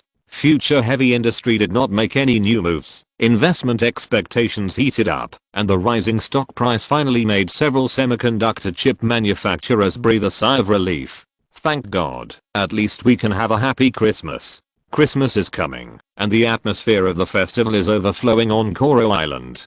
Christmas trees stand in front of shops, and rattan and red-bottomed gold drum ribbon decorations are hung on the houses. Girls wearing short skirts and belly-bearing clothes can be seen everywhere on the street. Because it was a British colony in history, Christmas on this small island can be said to be a festival second only to the Spring Festival, and it is also one of the statutory holidays in Singapore. However, due to the weather, it is probably impossible to see the original Santa Claus on this small island. If someone wears a bright red cotton jacket, they will definitely get heat stroke due to the high temperature. On the island of Koro, where it is summer all year round, snow is just an unrealistic luxury. At this moment, in the villa at the southernmost tip of Koro Island, the festive atmosphere was also overflowing. With the help of a home drone, Aisha, wearing a cool Christmas miniskirt, was busy hanging decorations in every corner of the house.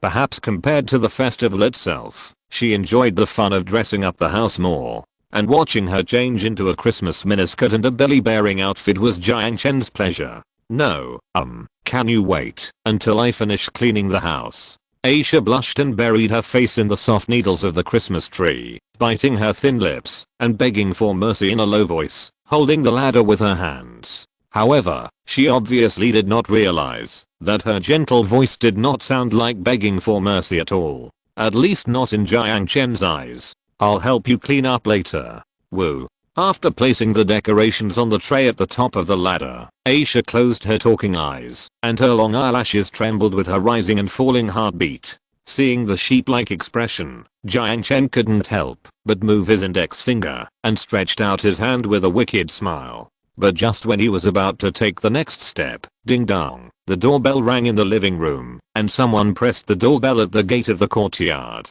Someone is coming. Aisha jumped down the ladder with a red face and ran towards the bedroom. If Natasha or Xia Xiaoyu saw her dressed like this, they might as well kill her. Seeing that there were guests visiting, Jiang Chen had no choice but to give up, stopped what he was doing, and walked downstairs. However, when he passed by the window by the corridor, he saw a very unexpected person through the window. Hermione. Emma Watson.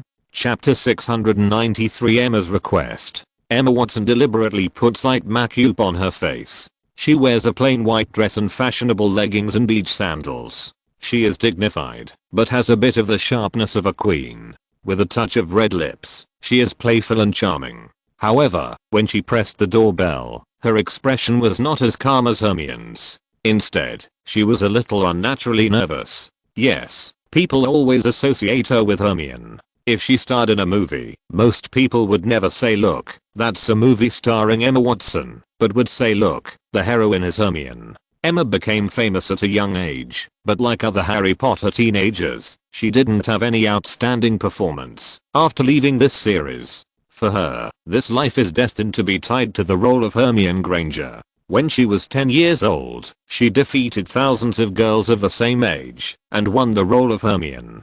Given the huge influence of the movie Harry Potter, it is no exaggeration to say that it will be difficult for her to create a screen image that exceeds the role of Hermione Granger in her acting career for a long time in the future.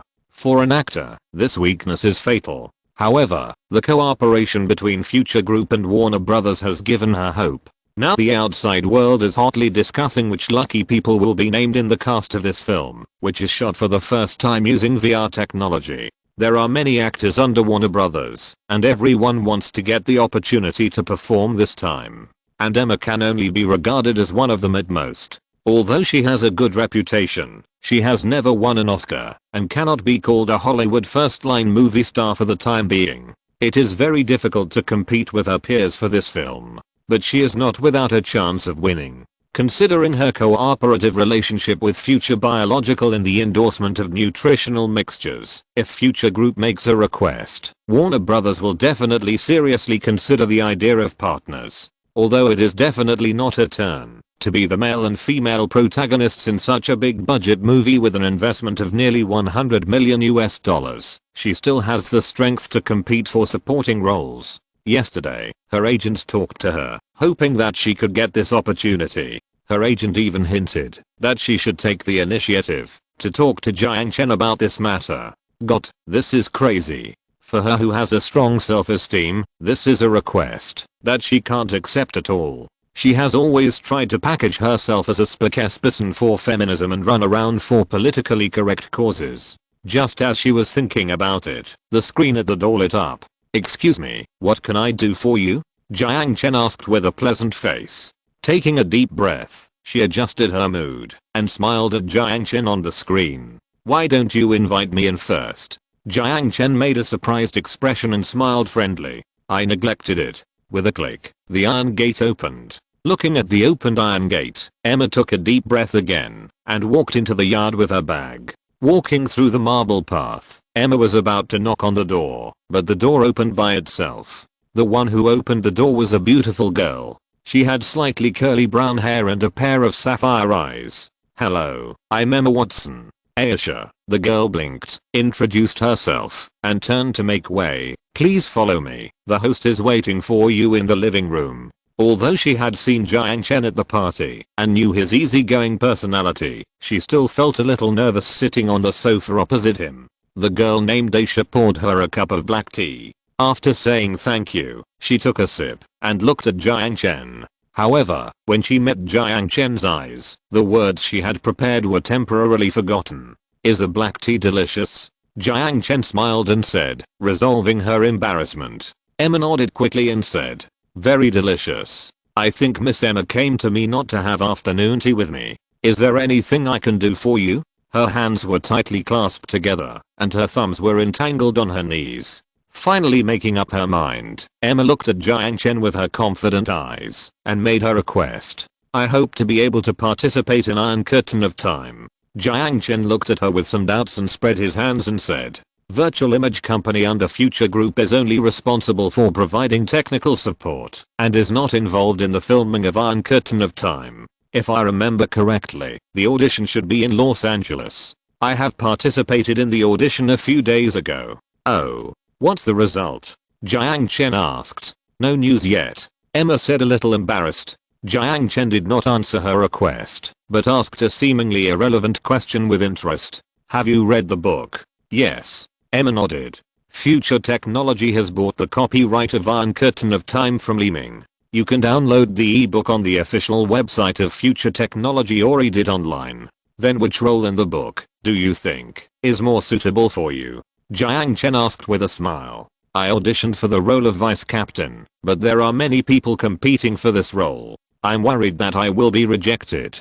Instead of going to Warner Brothers, he went to talk to the partners of Warner Brothers, which undoubtedly had the suspicion of backdoor. For her with a strong self-esteem, it was really difficult to make such a request. But thinking that this role was really important to her acting career, she made up her mind and said that sentence in a sincere tone. I hope you can help me. Smart, wise, brave human supremacist, native to the UK, and with many labels in one, the female vice captain named Jennifer can really be said to be tailor-made for Emma. Jiang Chen, who grew up watching Harry Potter, was also very interested in seeing Hermione appear in the film he invested in. However, she really didn't expect that this self-esteem Miss Hermione would bow her head and beg him. As some media have revealed, the image of a feminist she has worked hard to create is just a packaging. Thinking of this, Jiang Chen couldn't help but look at Emma with amusement. Don't get me wrong, he didn't have any ill intentions, he just had a bad taste. How do you want me to help you? Emma's fair face turned red, and even her eyes under her high eyebrows flashed a little bit of embarrassment. Jiang Chen asked knowingly. I hope you can help me convince Christopher to choose me to play the role of Vice Captain Jennifer. She said this sentence quickly, which she would never say before. She wanted to find a crack in the ground to crawl into.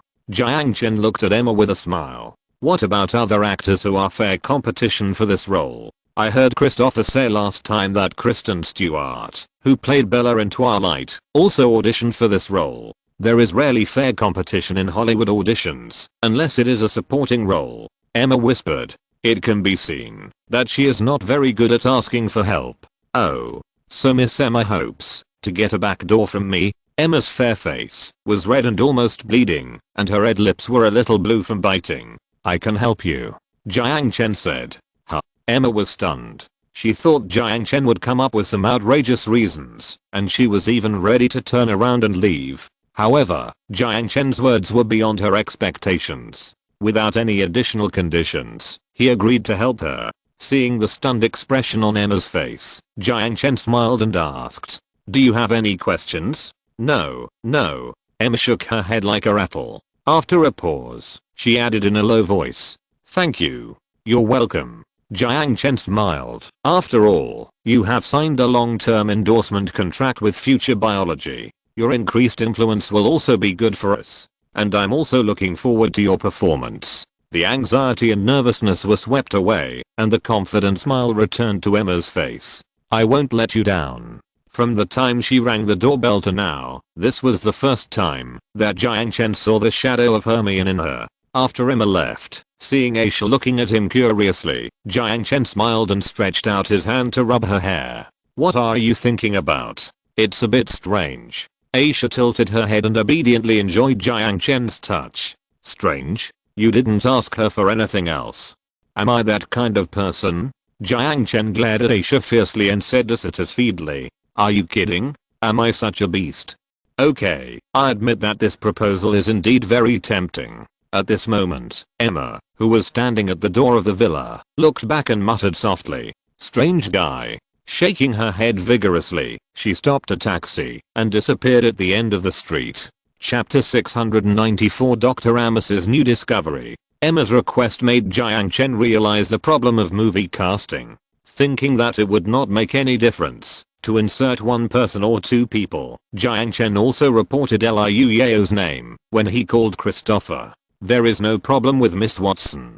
Her acting skills and the expression of the role are very outstanding. She and Christine are both the best candidates for Vice Captain Jennifer. Since it is your request, there is no problem in changing this role. But, who is this Liu Yao? Christopher frowned. She is my friend. If it is convenient, just arrange a small role for her. Does she have experience in acting? Christopher asked worriedly. Don't worry, she is still well known in China, and her acting skills are beyond reproach. That's no problem. We will arrange an audition for her. But if she is not selected, it's okay if she is not selected. Just give her an audition opportunity. If she is not suitable, just replace her. Don't worry about me, Jiang Chen said. Christopher nodded. What he was most worried about was that Jiang Chen would ask him to force her to play a role, and if she was not suitable, she would be unhappy if she was replaced, so he gave Jiang Chen a heads up in advance. I'm very picky about the choice of roles, let her be prepared. No problem. Jiang Chen hung up the phone and called Liu Yao again. Hello. Did you miss me? I missed you so much. Why did you suddenly think of calling me? Liu Yao said with a smile. Can't I call you if I have nothing to do? Jiang Chen smiled. Of course not. Are you free recently? Not bad. I just finished filming a movie and now I'm in a free period. My agent is helping me contact the next movie, and this time she recommended me to try the challenge of the leading actress. The leading actress? That's a pity, Jiang Chen said with pretended regret. I helped you contact a movie, but it's a bit part. Oh, forget it. Liu Yao was stunned. Bit part? Wait, which movie is it? The name seems to be Iron Curtain of Time. Iron Curtain of Time? Question mark? Liu Yao's expression suddenly fell into shock. Of course she would have heard of this name. Isn't this the movie jointly produced by Warner Brothers and Futureman Technology? Exclamation mark. It is said that the script of the movie is adapted from a novel by a Chinese author, and any novel that wins an award abroad will be highly praised when it returns to China. Participating in this movie will undoubtedly be of great help to her acting career, but she didn't expect that Jiang Chen would think of her for such an important movie. I'm obviously just a lover. Not interested? Then I'll give it to someone else. Hey, hate. Don't bully me. Tears slid down the corners of her hooked mouth. Liu Yao rubbed her eyes hard and pouted. The voice was trembling with emotion. Haha, I won't tease you anymore. I've already said hello for you. You can buy a plane ticket to Los Angeles tomorrow and go to the studio of Warner Brothers for audition. Wow. I love you so much, Muah. Don't be too happy. I'm only responsible for providing opportunities. It's up to you whether you can grasp them, Jiang Chen said with a smile. Christopher is very picky about the acting skills of actors. Whether you have the talent to become an international movie star depends on you. Although Liu Yao became a little famous with Ma Dongmo's troubles a year ago, her popularity is only in China, and as a newcomer, her international popularity can be said to be negligible. This time, participating in Iron Curtain of Time is a good opportunity for her to enter Hollywood. As for how well she can perform the role of a minor role, it depends on her own ability. The movie was put aside for the time being. In the afternoon, Dr. Amos from Germany called and invited Jiang Chen to his laboratory, saying that he wanted to show him the latest research results. Arriving at the future building, Jiang Chen took the elevator to the basement floor. The one who opened the door for him was Dr. Amos's daughter, the shy little blonde girl. But this time, she didn't run behind her father quickly, but brought him to the laboratory. Perhaps because Jiang Chen often came here, she had already gotten used to this uncle. If Jiang Chen knew that the little girl in front of him had already regarded him as an uncle, he wondered what he would think. Pushing open the door of the laboratory, he saw Dr. Amos surrounding a robot's brain, fiddling with something at the back of the skull with a finely crafted welding gun. After noticing Jiang Chen coming, Amos did not turn back, but just turned off the welding gun in his hand, and while connecting the power cords to the robot's head, he chattered. The person who invented the graphene chip is simply a genius. I used the technology of the Dragoon X1 chip on the robot, and guess what happened? Miriam, you go back to your room first. Yes. The little girl nodded sensibly, swung her squirrel-like twin ponytails, and ran out of the laboratory. Jiang Chen looked at the layout of the laboratory, and then looked at the robot's brain lying on the operating table. What happened? Amos typed on the keyboard and input several parameters into the computer. More powerful robots. Can I think you are talking nonsense? Jiang Chen looked at him speechlessly. Using supercomputer chips on robots, even if Jiang Chen is a layman, he knows that it is nothing more than replacing the CPU of the robot. With stronger computing power, it can drive more. No. Amos grinned, with a crazy light flashing in his eyes, pointing to the phantom helmet next to him. Try putting on the helmet. I guarantee you will be shocked by what you hadn't hear. Jiang Chen looked at him doubtfully, picked up the phantom helmet and weighed it. Dr. Amos has the highest level of technology authority in future human technology, including patented neural access, artificial intelligence database, seabed mining engineering, and a series of technologies that are not open to the public. He has the right to review them, so others may not be able to disassemble and modify the phantom helmet, but he has no problem redesigning one with the equipment in the laboratory. As the price of peeking into the superior technology, he can only live under the surveillance of ghost agents for the rest of his life. Every message he sent and received would be subject to Jane's review. It can be said that he had lost all his privacy and freedom. Jiang Chen was not worried that he would harm him, but he just couldn't figure out what he wanted to say. Put it on and see. Amos urged excitedly. Under the instigation of the doctor, Jiang Chen hesitated to put on the helmet and press the power button on the helmet. Then, he opened his eyes. Then, he saw a scene that shocked him. If you're listening to this novel on a channel other than Fanfic World, it means they downloaded and uploaded it without effort. We cordially invite you to visit our channel, Mundo Fanfic Novelos. There you'll find the original version of this story and you can explore many other novels of various genres. We're waiting for you to immerse yourself in a world of incredible novels. Chapter 695, Mental Bridge. For people in the 21st century, the virtual world and the real world have always been separated by only a thin layer of window paper, especially since the advent of the virtual reality helmet. Jiang Chen returned to the end of the world with Dr. Amos's research results and technical papers, and found Linling without saying a word. Linling turned on her electronic eyes, digested the contents of the paper in 10 minutes, and then sighed.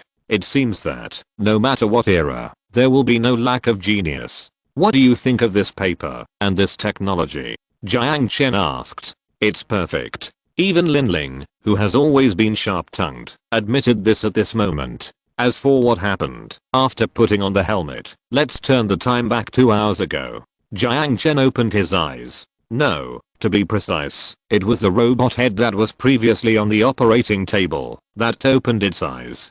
He saw Dr. Amos, saw himself wearing the helmet, and saw the mirror in front of him, and himself in the mirror. Neural access. And further mental bridging. Isn't it amazing? I'm like a medieval wizard now, transplanting a human soul into a puppet. It's really amazing. Can you help me get rid of this state first? The speaker instead of the vocal cords made the sound, which was really a wonderful experience. But even so, Jiang Chen felt uncomfortable with the empty space under his neck. Don't worry, this thing won't last long. Dr. Amos spread his hands and shrugged. As soon as he finished speaking, Jiang Chen's vision was interrupted, and his consciousness returned to his body. He took off the helmet on his head. Throwing the helmet aside, he immediately asked Amos, "What's going on?" The amount of data that needs to be processed is too huge. Even the Dragoon X1 can only last half a minute. I have considered designing a more efficient processing myself, but it's really not my area of expertise. Perhaps it would be better to simplify the code of the operating system and improve efficiency by optimizing the software. Amos sighed. This Dr. Amos obviously didn't realize what a terrifying thing he had researched. Jiang Chen also couldn't figure out whether this technology existed in the end times. So, he took Amos's research results and the electronic version of the paper back to the end times and found Linling. The answer he got shocked him even more. In my impression, this technology didn't exist even before the war. You should know that the Scientific Ethics Committee will conduct technical reviews on all research institutions, and any research that is proven to be anti-human or may be used for low-cost terrorist attacks will be banned. For example, antimatter, electronic people, etc. They are like the religious judges in the Middle Ages, except that the Bible is a universal value recognized by all mankind. After saying this, Linling stopped to think for a moment, and then spoke. Transplanting thoughts onto circuit boards has obviously violated relevant regulations. Once discovered, it will be stopped. Of course, this is not absolute. For example, my father, with the support of a certain pan-Asian consortium, launched an inhumane research project. Maybe this technology is stored in a private laboratory? According to Linling's introduction, the principle of Dr. Amos's research results is actually very simple to explain. Most phantom helmets use the quantum computer of the new country as the processor, and they only serve as the modem of neural signals and electrical signals. In theory, as long as the permission to change the helmet operating system is obtained, it is not impossible to use other supercomputers as servers. And it is based on this principle that Dr. Amos uses the robot's chip as the server of the phantom helmet. The signal sent by the human brain is read through the phantom helmet, and it is fed back to the supercomputer chip on the robot's brain, and the information fed back by the supercomputer chip is received and transmitted to the human brain. Conventional chips certainly cannot process such a huge amount of information, but supercomputer chips can. To be precise, it is the Dragoon X1 supercomputer chip that can. This seems simple to say, but there are many technical difficulties in implementing it. And it is here that Dr. Amos, whom Linling has never met, admired. Although he was standing on the shoulders of giants, he unexpectedly saw the scenery that giants could not see. As long as you wear a helmet and keep the signal connected, you can survive in the form of a robot. However, due to technical problems, this Dragoon X1 supercomputer chip cannot last for a long time. Perhaps we have to wait until the launch of the Dragoon XN to solve this problem. But this problem is actually nothing to Jiang Chen. After all, the technological gap between the end of the world and the present world is here. Even the computing efficiency of ordinary home computer processors can beat the supercomputer chip Dragoon X1. Jiang Chen knows very well what the emergence of this technology means. As long as the brain is intact, people with disabilities, aging, and terminal illnesses can wear helmets or more directly immerse their brains in a culture tank and live in this world as electronic bodies. As long as the signal is good, people with physical defects can even be healthier than normal people. High risk and high intensity work can be completed by robots, and direct control by the human brain gives robots the adaptability and creativity of humans.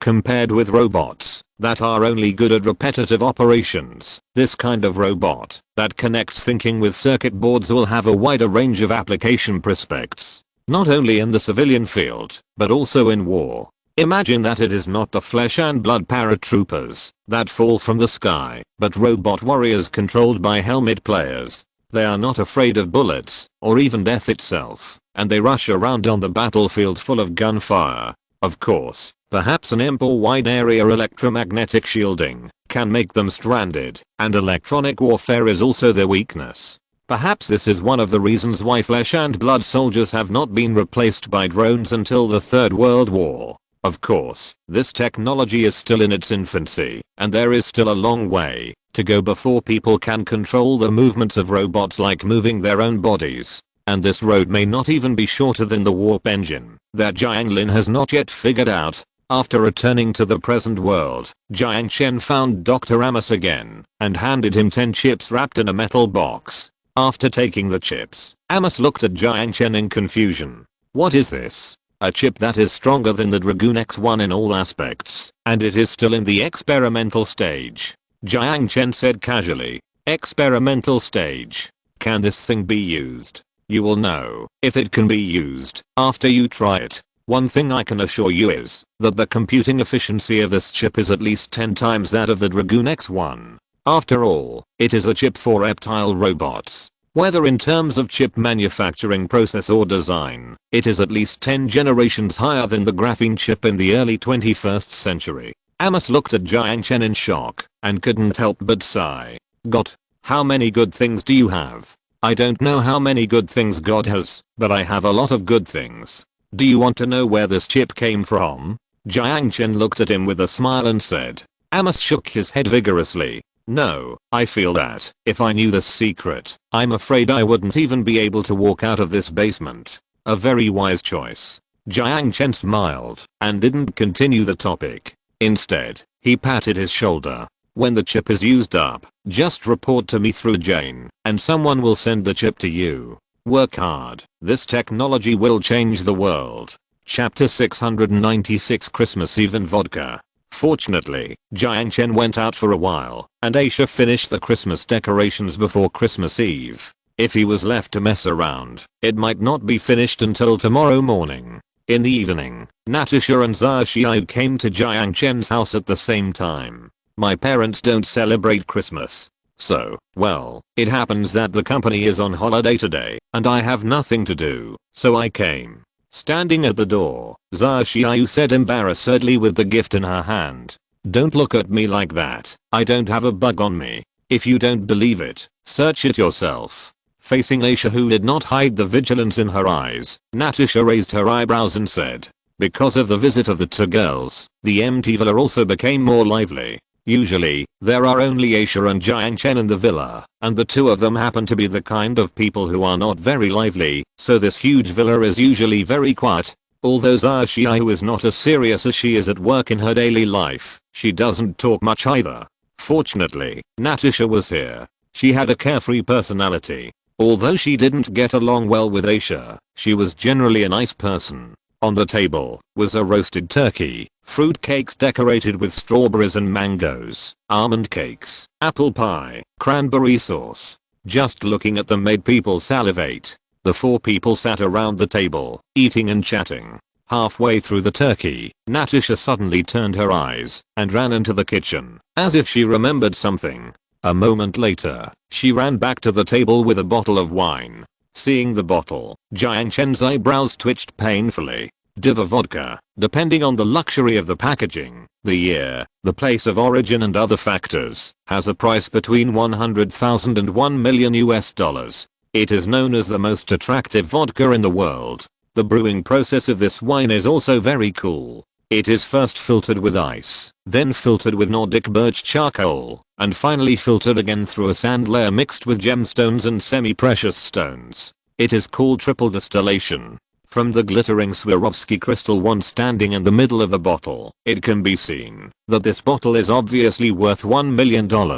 This bottle of wine was one of the gifts given to him by Carmen Rothschild, but Jiang Chen was reluctant to take it out at the party on the hot spring island, and instead froze it in his own refrigerator for collection. It's not that he was stingy with the money, but that this thing is hard to buy, even if you have money. Christmas in Russia is a vodka party. Don't you want a glass? After Natasha opened a bottle of vodka, the whole house was filled with a drunken smell of alcohol. What does Christmas have to do with drinking? Jiang Chen couldn't help but complain. Despite complaining, Jiang Chen still held out the glass in his hand. You're welcome. Natasha smiled, holding the bottle, and poured a glass for Jiang Chen, Sun Jiao, Aisha and herself. Don't you think it's strange to say you're welcome to the owner of the wine? Sniffing the wine aroma mixed with the fragrance of birchwood, Jiang Chen put the cup to his lips and took a sip. Feeling the sweet wine sliding down his throat, his eyes suddenly lit up. Good wine. Well, in fact, he couldn't tell the difference between this thing and white wine. On the other hand, Natasha drank the wine in the glass in one gulp, as if it were water, and poured herself another glass, as if nothing had happened. Jiang Chen immediately understood. Vodka is not for tasting, but for drinking the whole glass. But if that's the case, why is it sold at the same price as red wine? While complaining in his heart, Jiang Chen held out the wine glass and asked Natasha to help him pour it. Aisha looked at the wine glass in front of her with a hesitant expression. Although she had followed Jiang Chen's atheist beliefs, she was still a little reluctant to accept alcohol. The bright wine was like the eyes of a devil, clear and full of temptation. However, when she saw Natasha drink it all in one gulp and the provocative look in her eyes, the little girl could not bear it any longer. Only in front of Jiang Chen, she did not want to lose to anyone, especially Natasha who was her kind. So, Aisha held the wine glass expressionlessly, endured the suffocating smell of alcohol, and drank it all in one gulp. The burning feeling slid down her throat all the way to her stomach. It was the first time that the little girl drank such a high alcohol content, and she almost choked on her tears. Sun Jiao covered her mouth and chuckled softly, and Natasha saw her showing off and laughed out loud. Wood cough cough cough. Aisha could no longer bear it, covering her burning throat, bent over and ran to the kitchen. Jiang Chen glared at Natasha fiercely, but the latter just rolled her eyes innocently, without any intention of reflecting on herself. Back at the table, Aisha stopped drinking. No matter how Natasha provoked her, she ignored her. Sure enough, everyone has areas they are not good at. This episode did not affect the atmosphere at the table. Rather, it brought the four people closer together. It is said that 3 women can make a big show, but this was the first time Jiang Chen had seen it. Even the quiet Aisha and the serious Sun Jiao opened up their chatterboxes under the atmosphere. The 3 of them unexpectedly had a common hobby. That was fashion. Unfortunately, Jiang Chen was the only one who really knew nothing about it. So he was amused to find that in the end, he was the most unsociable, and could not get involved in their conversation at all. But fortunately, while drinking, watching the 3 beauties chatting, and someone was responsible for pouring the wine, it was quite happy. Of course, Natasha was the one who drank the most. After a few glasses of vodka, her golden hair was stuck to her forehead by the crystal sweat beads, and her white shirt was dotted with sweat stains, faintly revealing the asterisk inside. Jiang Chen, who was sitting opposite her, didn't know where to put his eyes. Sun Jiao's alcohol tolerance can only be said to be average. Since she got drunk at the last company party, she decided not to touch alcohol again. And even if she did, she would never drink more than 3 glasses. But today, for some reason, maybe it was because of the atmosphere, or maybe it was because the wine Natasha had plundered from Jiang Chen's refrigerator was so expensive that she had no chance to drink it normally, so she made an exception and tried a few more glasses. Unlike Natasha's boldness, Sun Jiao had the elegance of an oriental beauty in both drinking and behavior. And her eyes, which were blurred by intoxication, were filled with a trace of crystal mist, which made the blush under her cheeks even more rosy. Although there was no spring light, it was better than the spring scenery in the garden. To be honest, looking at the 3 beauties in front of him, Jiang Chen, who was already slightly drunk, couldn't control himself, and had to drink one glass after another. But he didn't know whether drinking at this time would be useful. The clock struck 12, but no one had the energy to sing Christmas songs. In the end, except for Aisha, the 3 of them were drunk and lying on the table. Sighing helplessly, the little girl cleaned up the messy table by herself and carried Sun Jiao and Natasha to the guest room respectively. It took Aisha a lot of effort to play with Natasha. When she carried her to the bed, she was kissed by the drunk girl.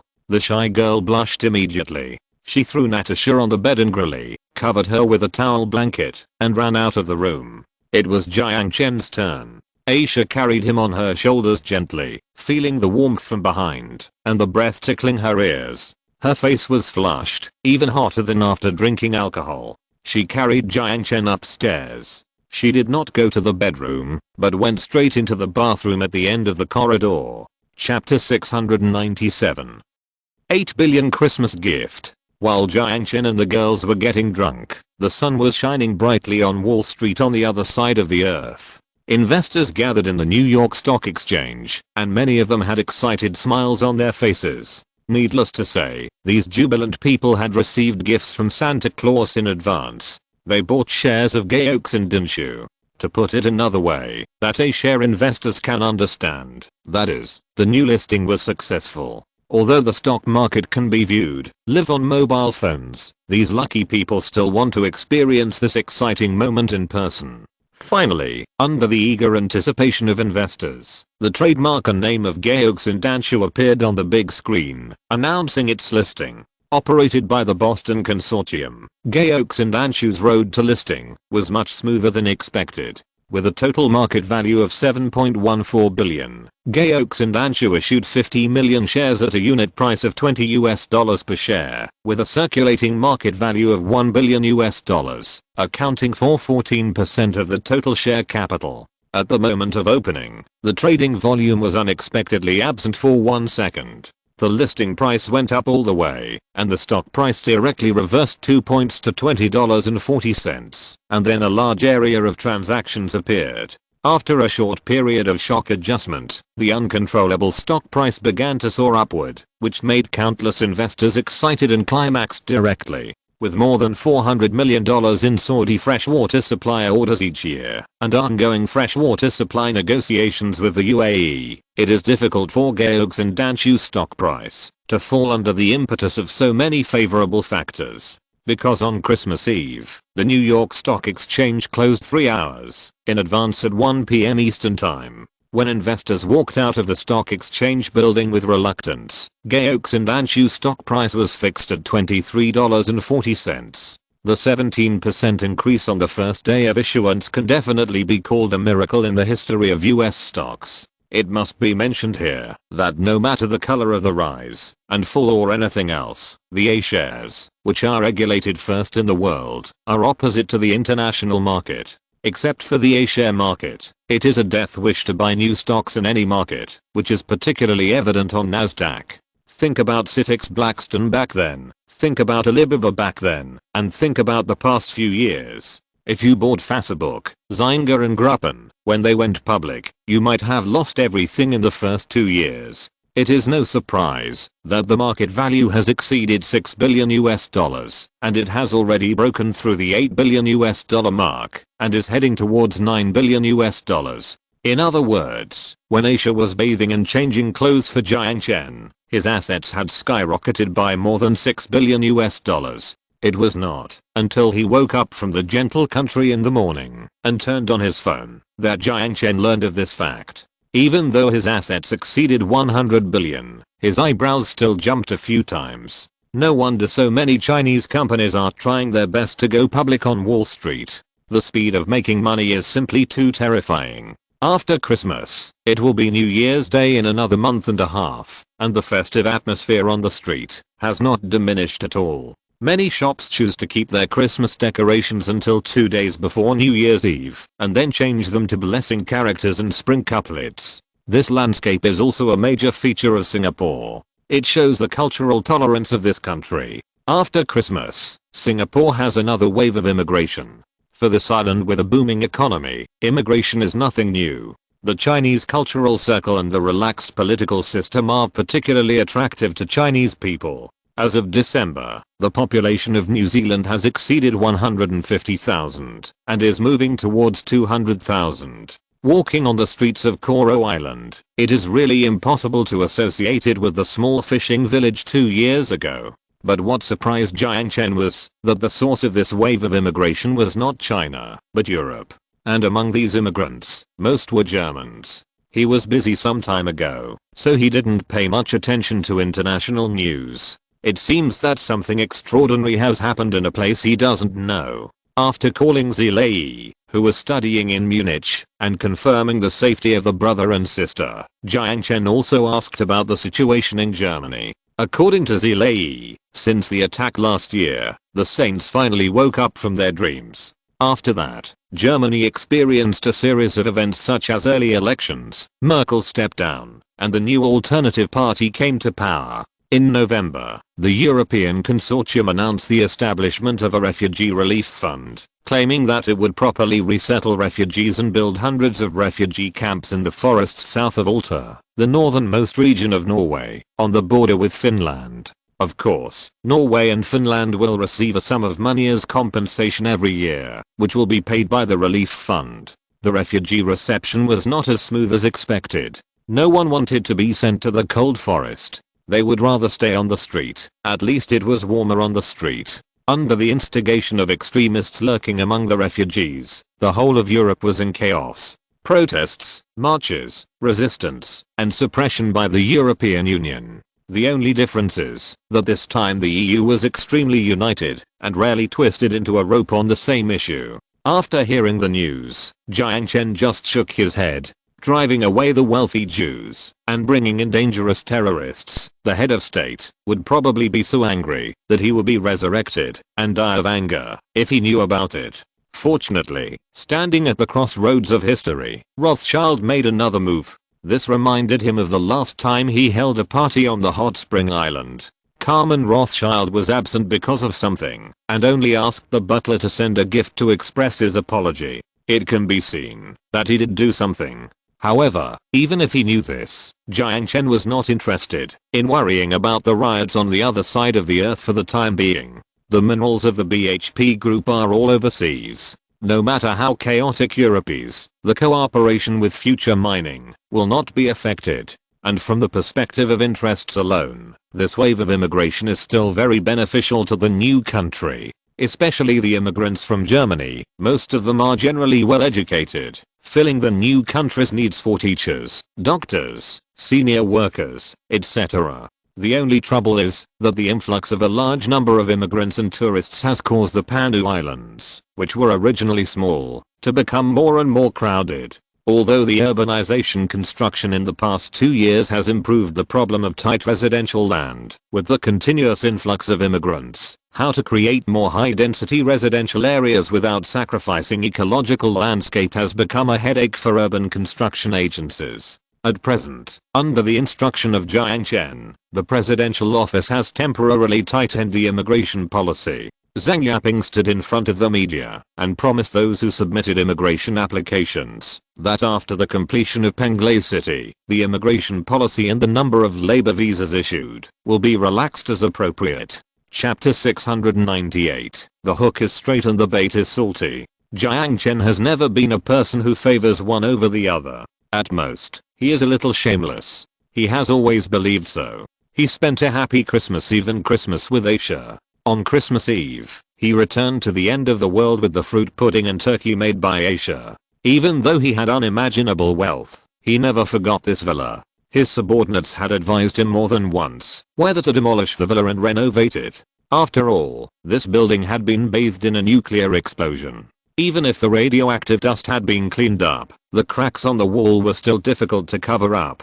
But Jiang Chen decisively refused. For him, this place is of extraordinary significance, not just a place to sleep. Woo woo. It's so delicious. How did you do it? The taste of mango and strawberry blends perfectly together. It's really great. Linling's red and black eyes flashed with happiness as she held the fork in her little hand and her silver hair kept shaking. Oh my god, it's just a pudding. There's no need to put on a high-tide face. However, it can be seen that both Linling and Tingting, who was living in her body, admired Aisha's cooking skills. Jiang Chen brother. Yao timidly said, pulling Jiang Chen's clothes. What's wrong?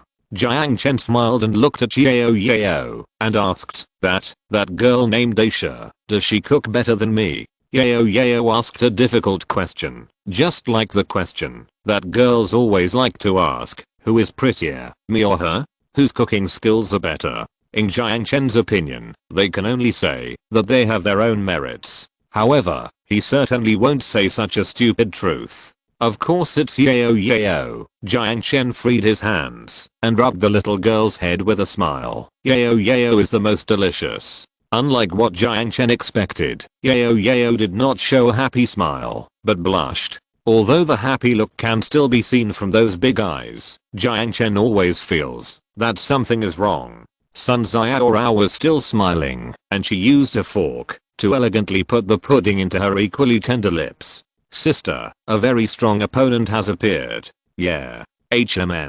Sister, aren't you jealous? Sun Jiao tilted her head slightly and looked at Sun Jiao, who was dealing with the turkey on the plate. I'm used to how shameless that guy is. After saying that, Sun Jiao glared at Jiang Chen fiercely. Although it was a fierce glare, Jiao next to her could still see the gentleness hidden in her sister's eyes. After the sumptuous dinner, a mess of cups and plates was left on the table. After everyone cleaned up the dishes together, it was already late. Yao and Linling took a shower first and went back to their room to rest. And Jiang Chen and the two sisters Sun Jiao and Jiao's Christmas Eve had just begun. When Jiang Chen returned to the present world, it was already the day after Christmas. Gaox and Anshu were successfully listed, and Carson Lodge called to congratulate him. Congratulations, Mr. Jiang Chen, you now have another $8 billion in assets under your name. On behalf of Wall Street investors, I wish you a Merry Christmas. This call was supposed to come 2 days ago, but Jiang Chen went to the end of the world, so he didn't receive it. Thank you for your blessing. Jiang Chen smiled happily. If you have any plans to list a subsidiary, please be sure to contact us. Haha, if you do. Jiang Chen smiled and perfunctorily ignored Carson's test. The Boston Consortium is an ally, but Jiang Chen never thought that they were the kind of people who could confide in him. The market value is overestimated to this extent. If there is no institution behind the scenes, it is unacceptable. The most likely person to push up the stock price of Gaox and Anshu is the Boston Consortium. And they will do this for 2 reasons. One is because of the stocks in Carson Lodge's hands, and it is also good for him to increase the market value of these stocks. The second is that the Boston Consortium hopes to make the future group interested in becoming a cake maker with them by making this cake bigger and take more cakes to the New York Stock Exchange for listing. The more subsidiaries future group has listed in the United States, the more benefits the Boston Consortium will get, and the White House and Congress will be more confident in future group.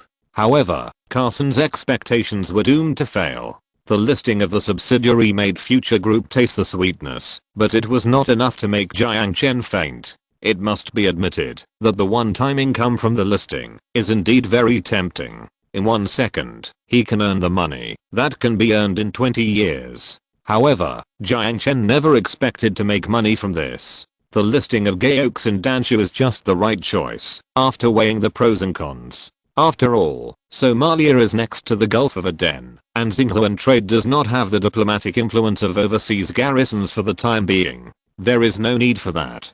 Jiang Chen can only describe the Boston Consortium and Wall Street's intentions in 4 words. The hook is straight and the bait is salty. After hanging up the phone, Jiang Chen went to Xinjiang Island. With the rapid increase in the population of Koro Island, the number of employees of Xinjiang Trade has also increased several times, and the business has also expanded from a simple military contractor to aerospace, communications and other fields, just like copying the development model of Raytheon. The armed forces on Xinjiang Island are the most powerful military force in the entire new country, and are also the strongest trump card in Jiang Chen's hand. From the initial scale of more than 100 people, it has now developed to 3,000 people. 1/5 of them are civilian staff and logistics, and 4/5 are well-deserved war machines. When Jiang Chen arrived at Xinjiang Island, Ivan was already waiting at the port. After landing on the island, Jiang Chen did not stay for long, and went straight to the center of the island. There is a very wide factory building, which is also the entrance to the underground arsenal of Xinjiang Island. This place is usually used to store weapons that are not yet visible to the public, such as power armor. Since the Moro War of Independence and the demonstration of the submarine missile silo, Xinjiang Island has grown an eye on its head.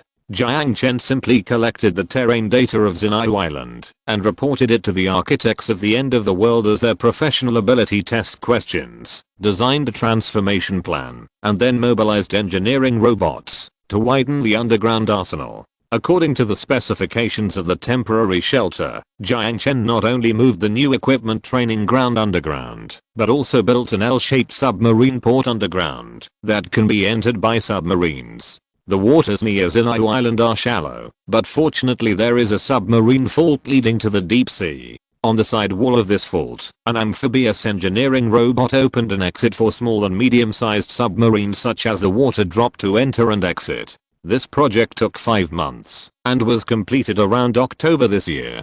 Jiang Chen was in the apocalypse at the time and had not come here to take a look since the completion of the project. Now, the underground training facilities have been put into use. For example, power armor.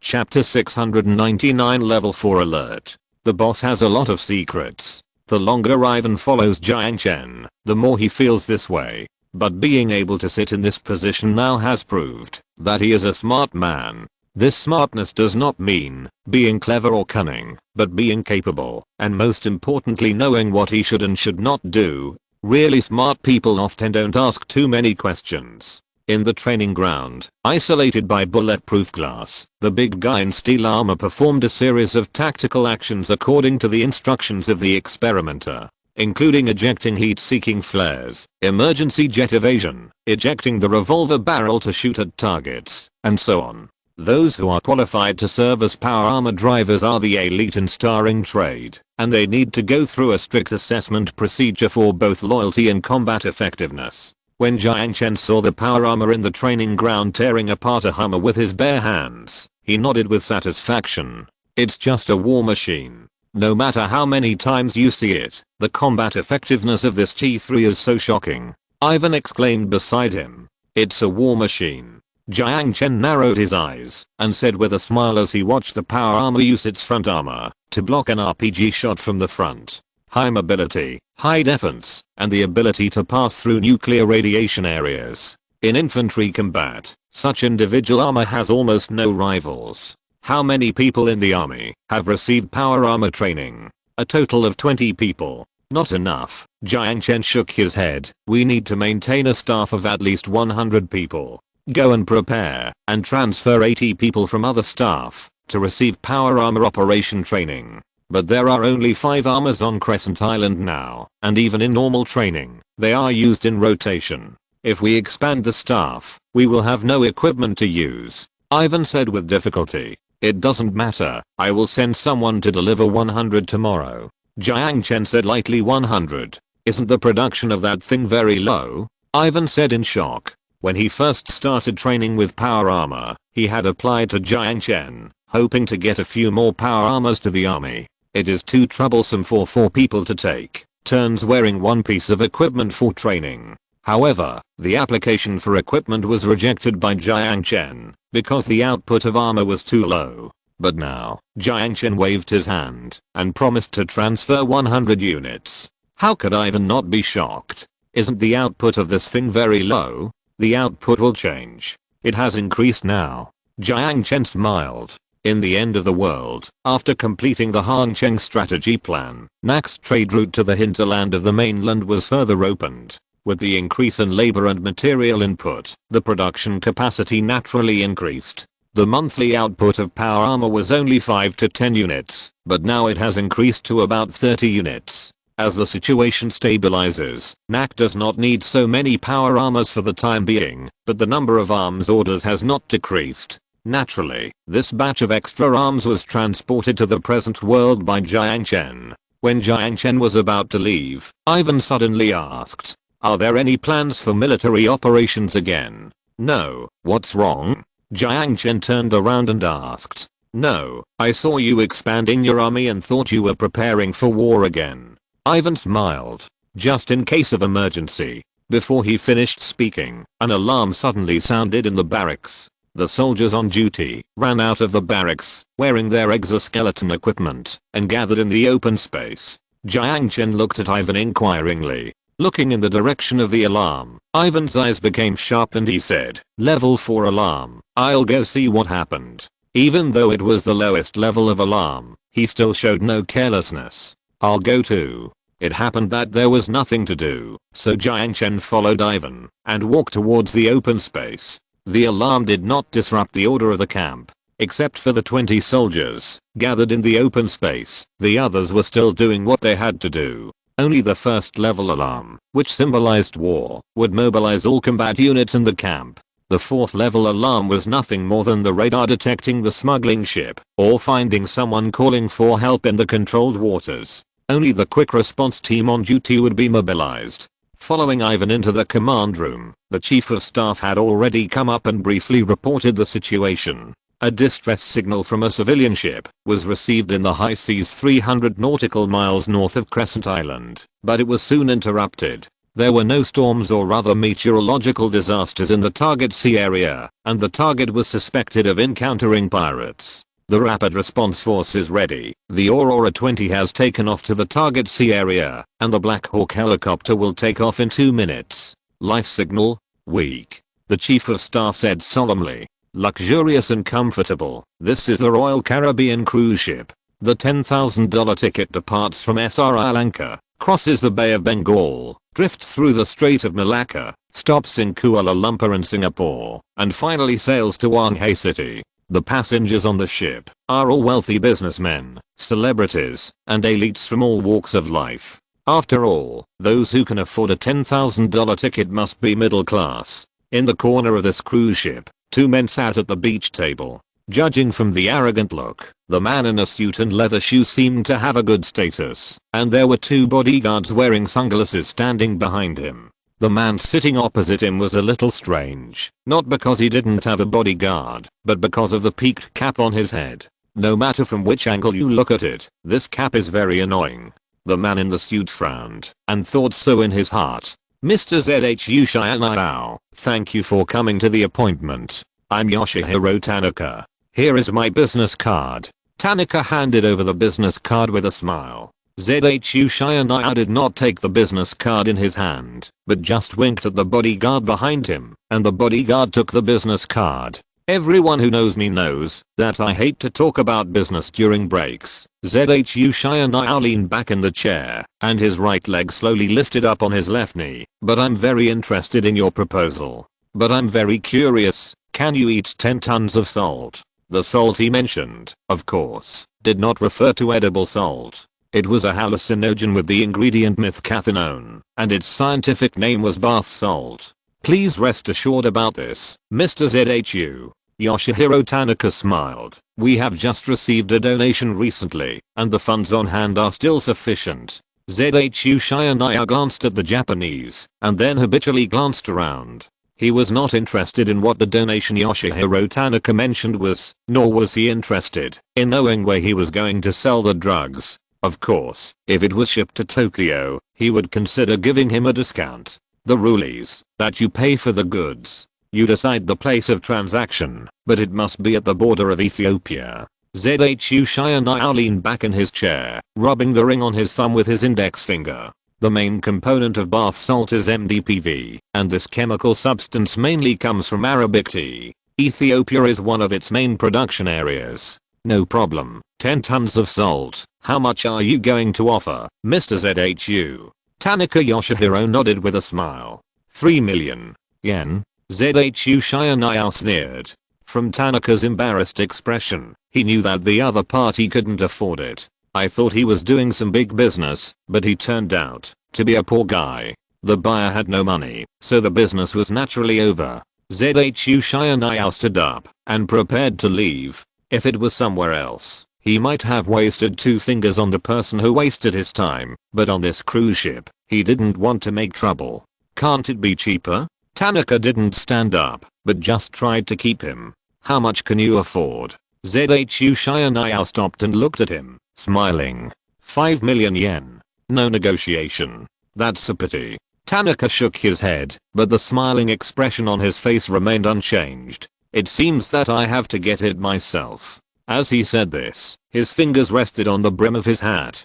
ZHU Shianao could not help but feel a faint sense of alarm in his heart. Chapter 700, Genuine Human. With his dizzy head supported, ZHU Shianao gradually regained consciousness. His body was bound, his hands and feet were tied very tightly, and there were 2 stainless steel bars tied behind his back. He tried to move, but there was no response at all, and he couldn't even curl up his knees or sit up. His suit was still on, and his back was a little damp. He could hear the sound of dripping water in his ears. Zhu Xianyao opened his eyelids, which were hanging like lead weights, and began to observe the surrounding environment. In the dark cabin, he could barely see that he was lying in the bathtub. The faucet was dripping, and next to him, a smiling face was looking at him. "Yo, you woke up." It was that annoying baseball cap. Zhu Xianyao looked at Tanaka in horror, his expression as if he had seen a ghost. He wanted to speak, but after yelling for a long time, his mouth taped with tape, couldn't utter a word. "Oh, I almost forgot, you can't talk now." Tanaka reached out, tore off the tape on his mouth, crumpled it into a ball, and threw it into the trash can.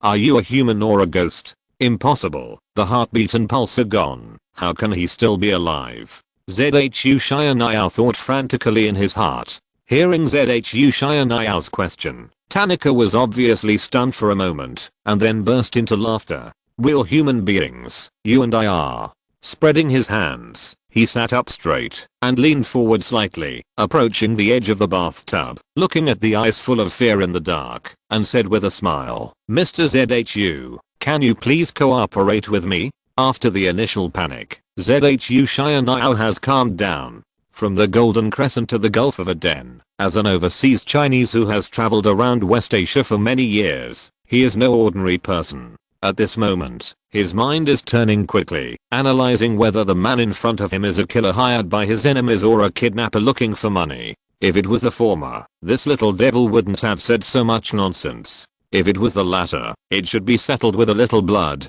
As for Interpol, judging from this man's methods, it shouldn't be like, "How much do you want?" Zhu Xianyao said slowly. "I don't want money, I just need 10 tons of salt." Tanaka smiled and shook his head, holding out a finger. "Let me go, I'll give it to you." Hearing Zhu Xianyao's words, Tanaka laughed as if he had heard a very funny joke. A trace of anger flashed across his face, and Zhu Xianyao said fiercely, "You don't believe it? I, Zhu, always keep my word and never break it. I never trust anyone." Tanaka smiled. "Then what do you say? Even if you want it, I can never make it for you. It's very simple. Tell me your tea garden and chemical plant, and I'll get it myself." Zhu Xianyao looked at Tanaka as if he were a madman. His salt factory is located on the border between Somalia and Ethiopia. Not only are there more than 100 armed personnel stationed there, but it is also protected by local armed forces.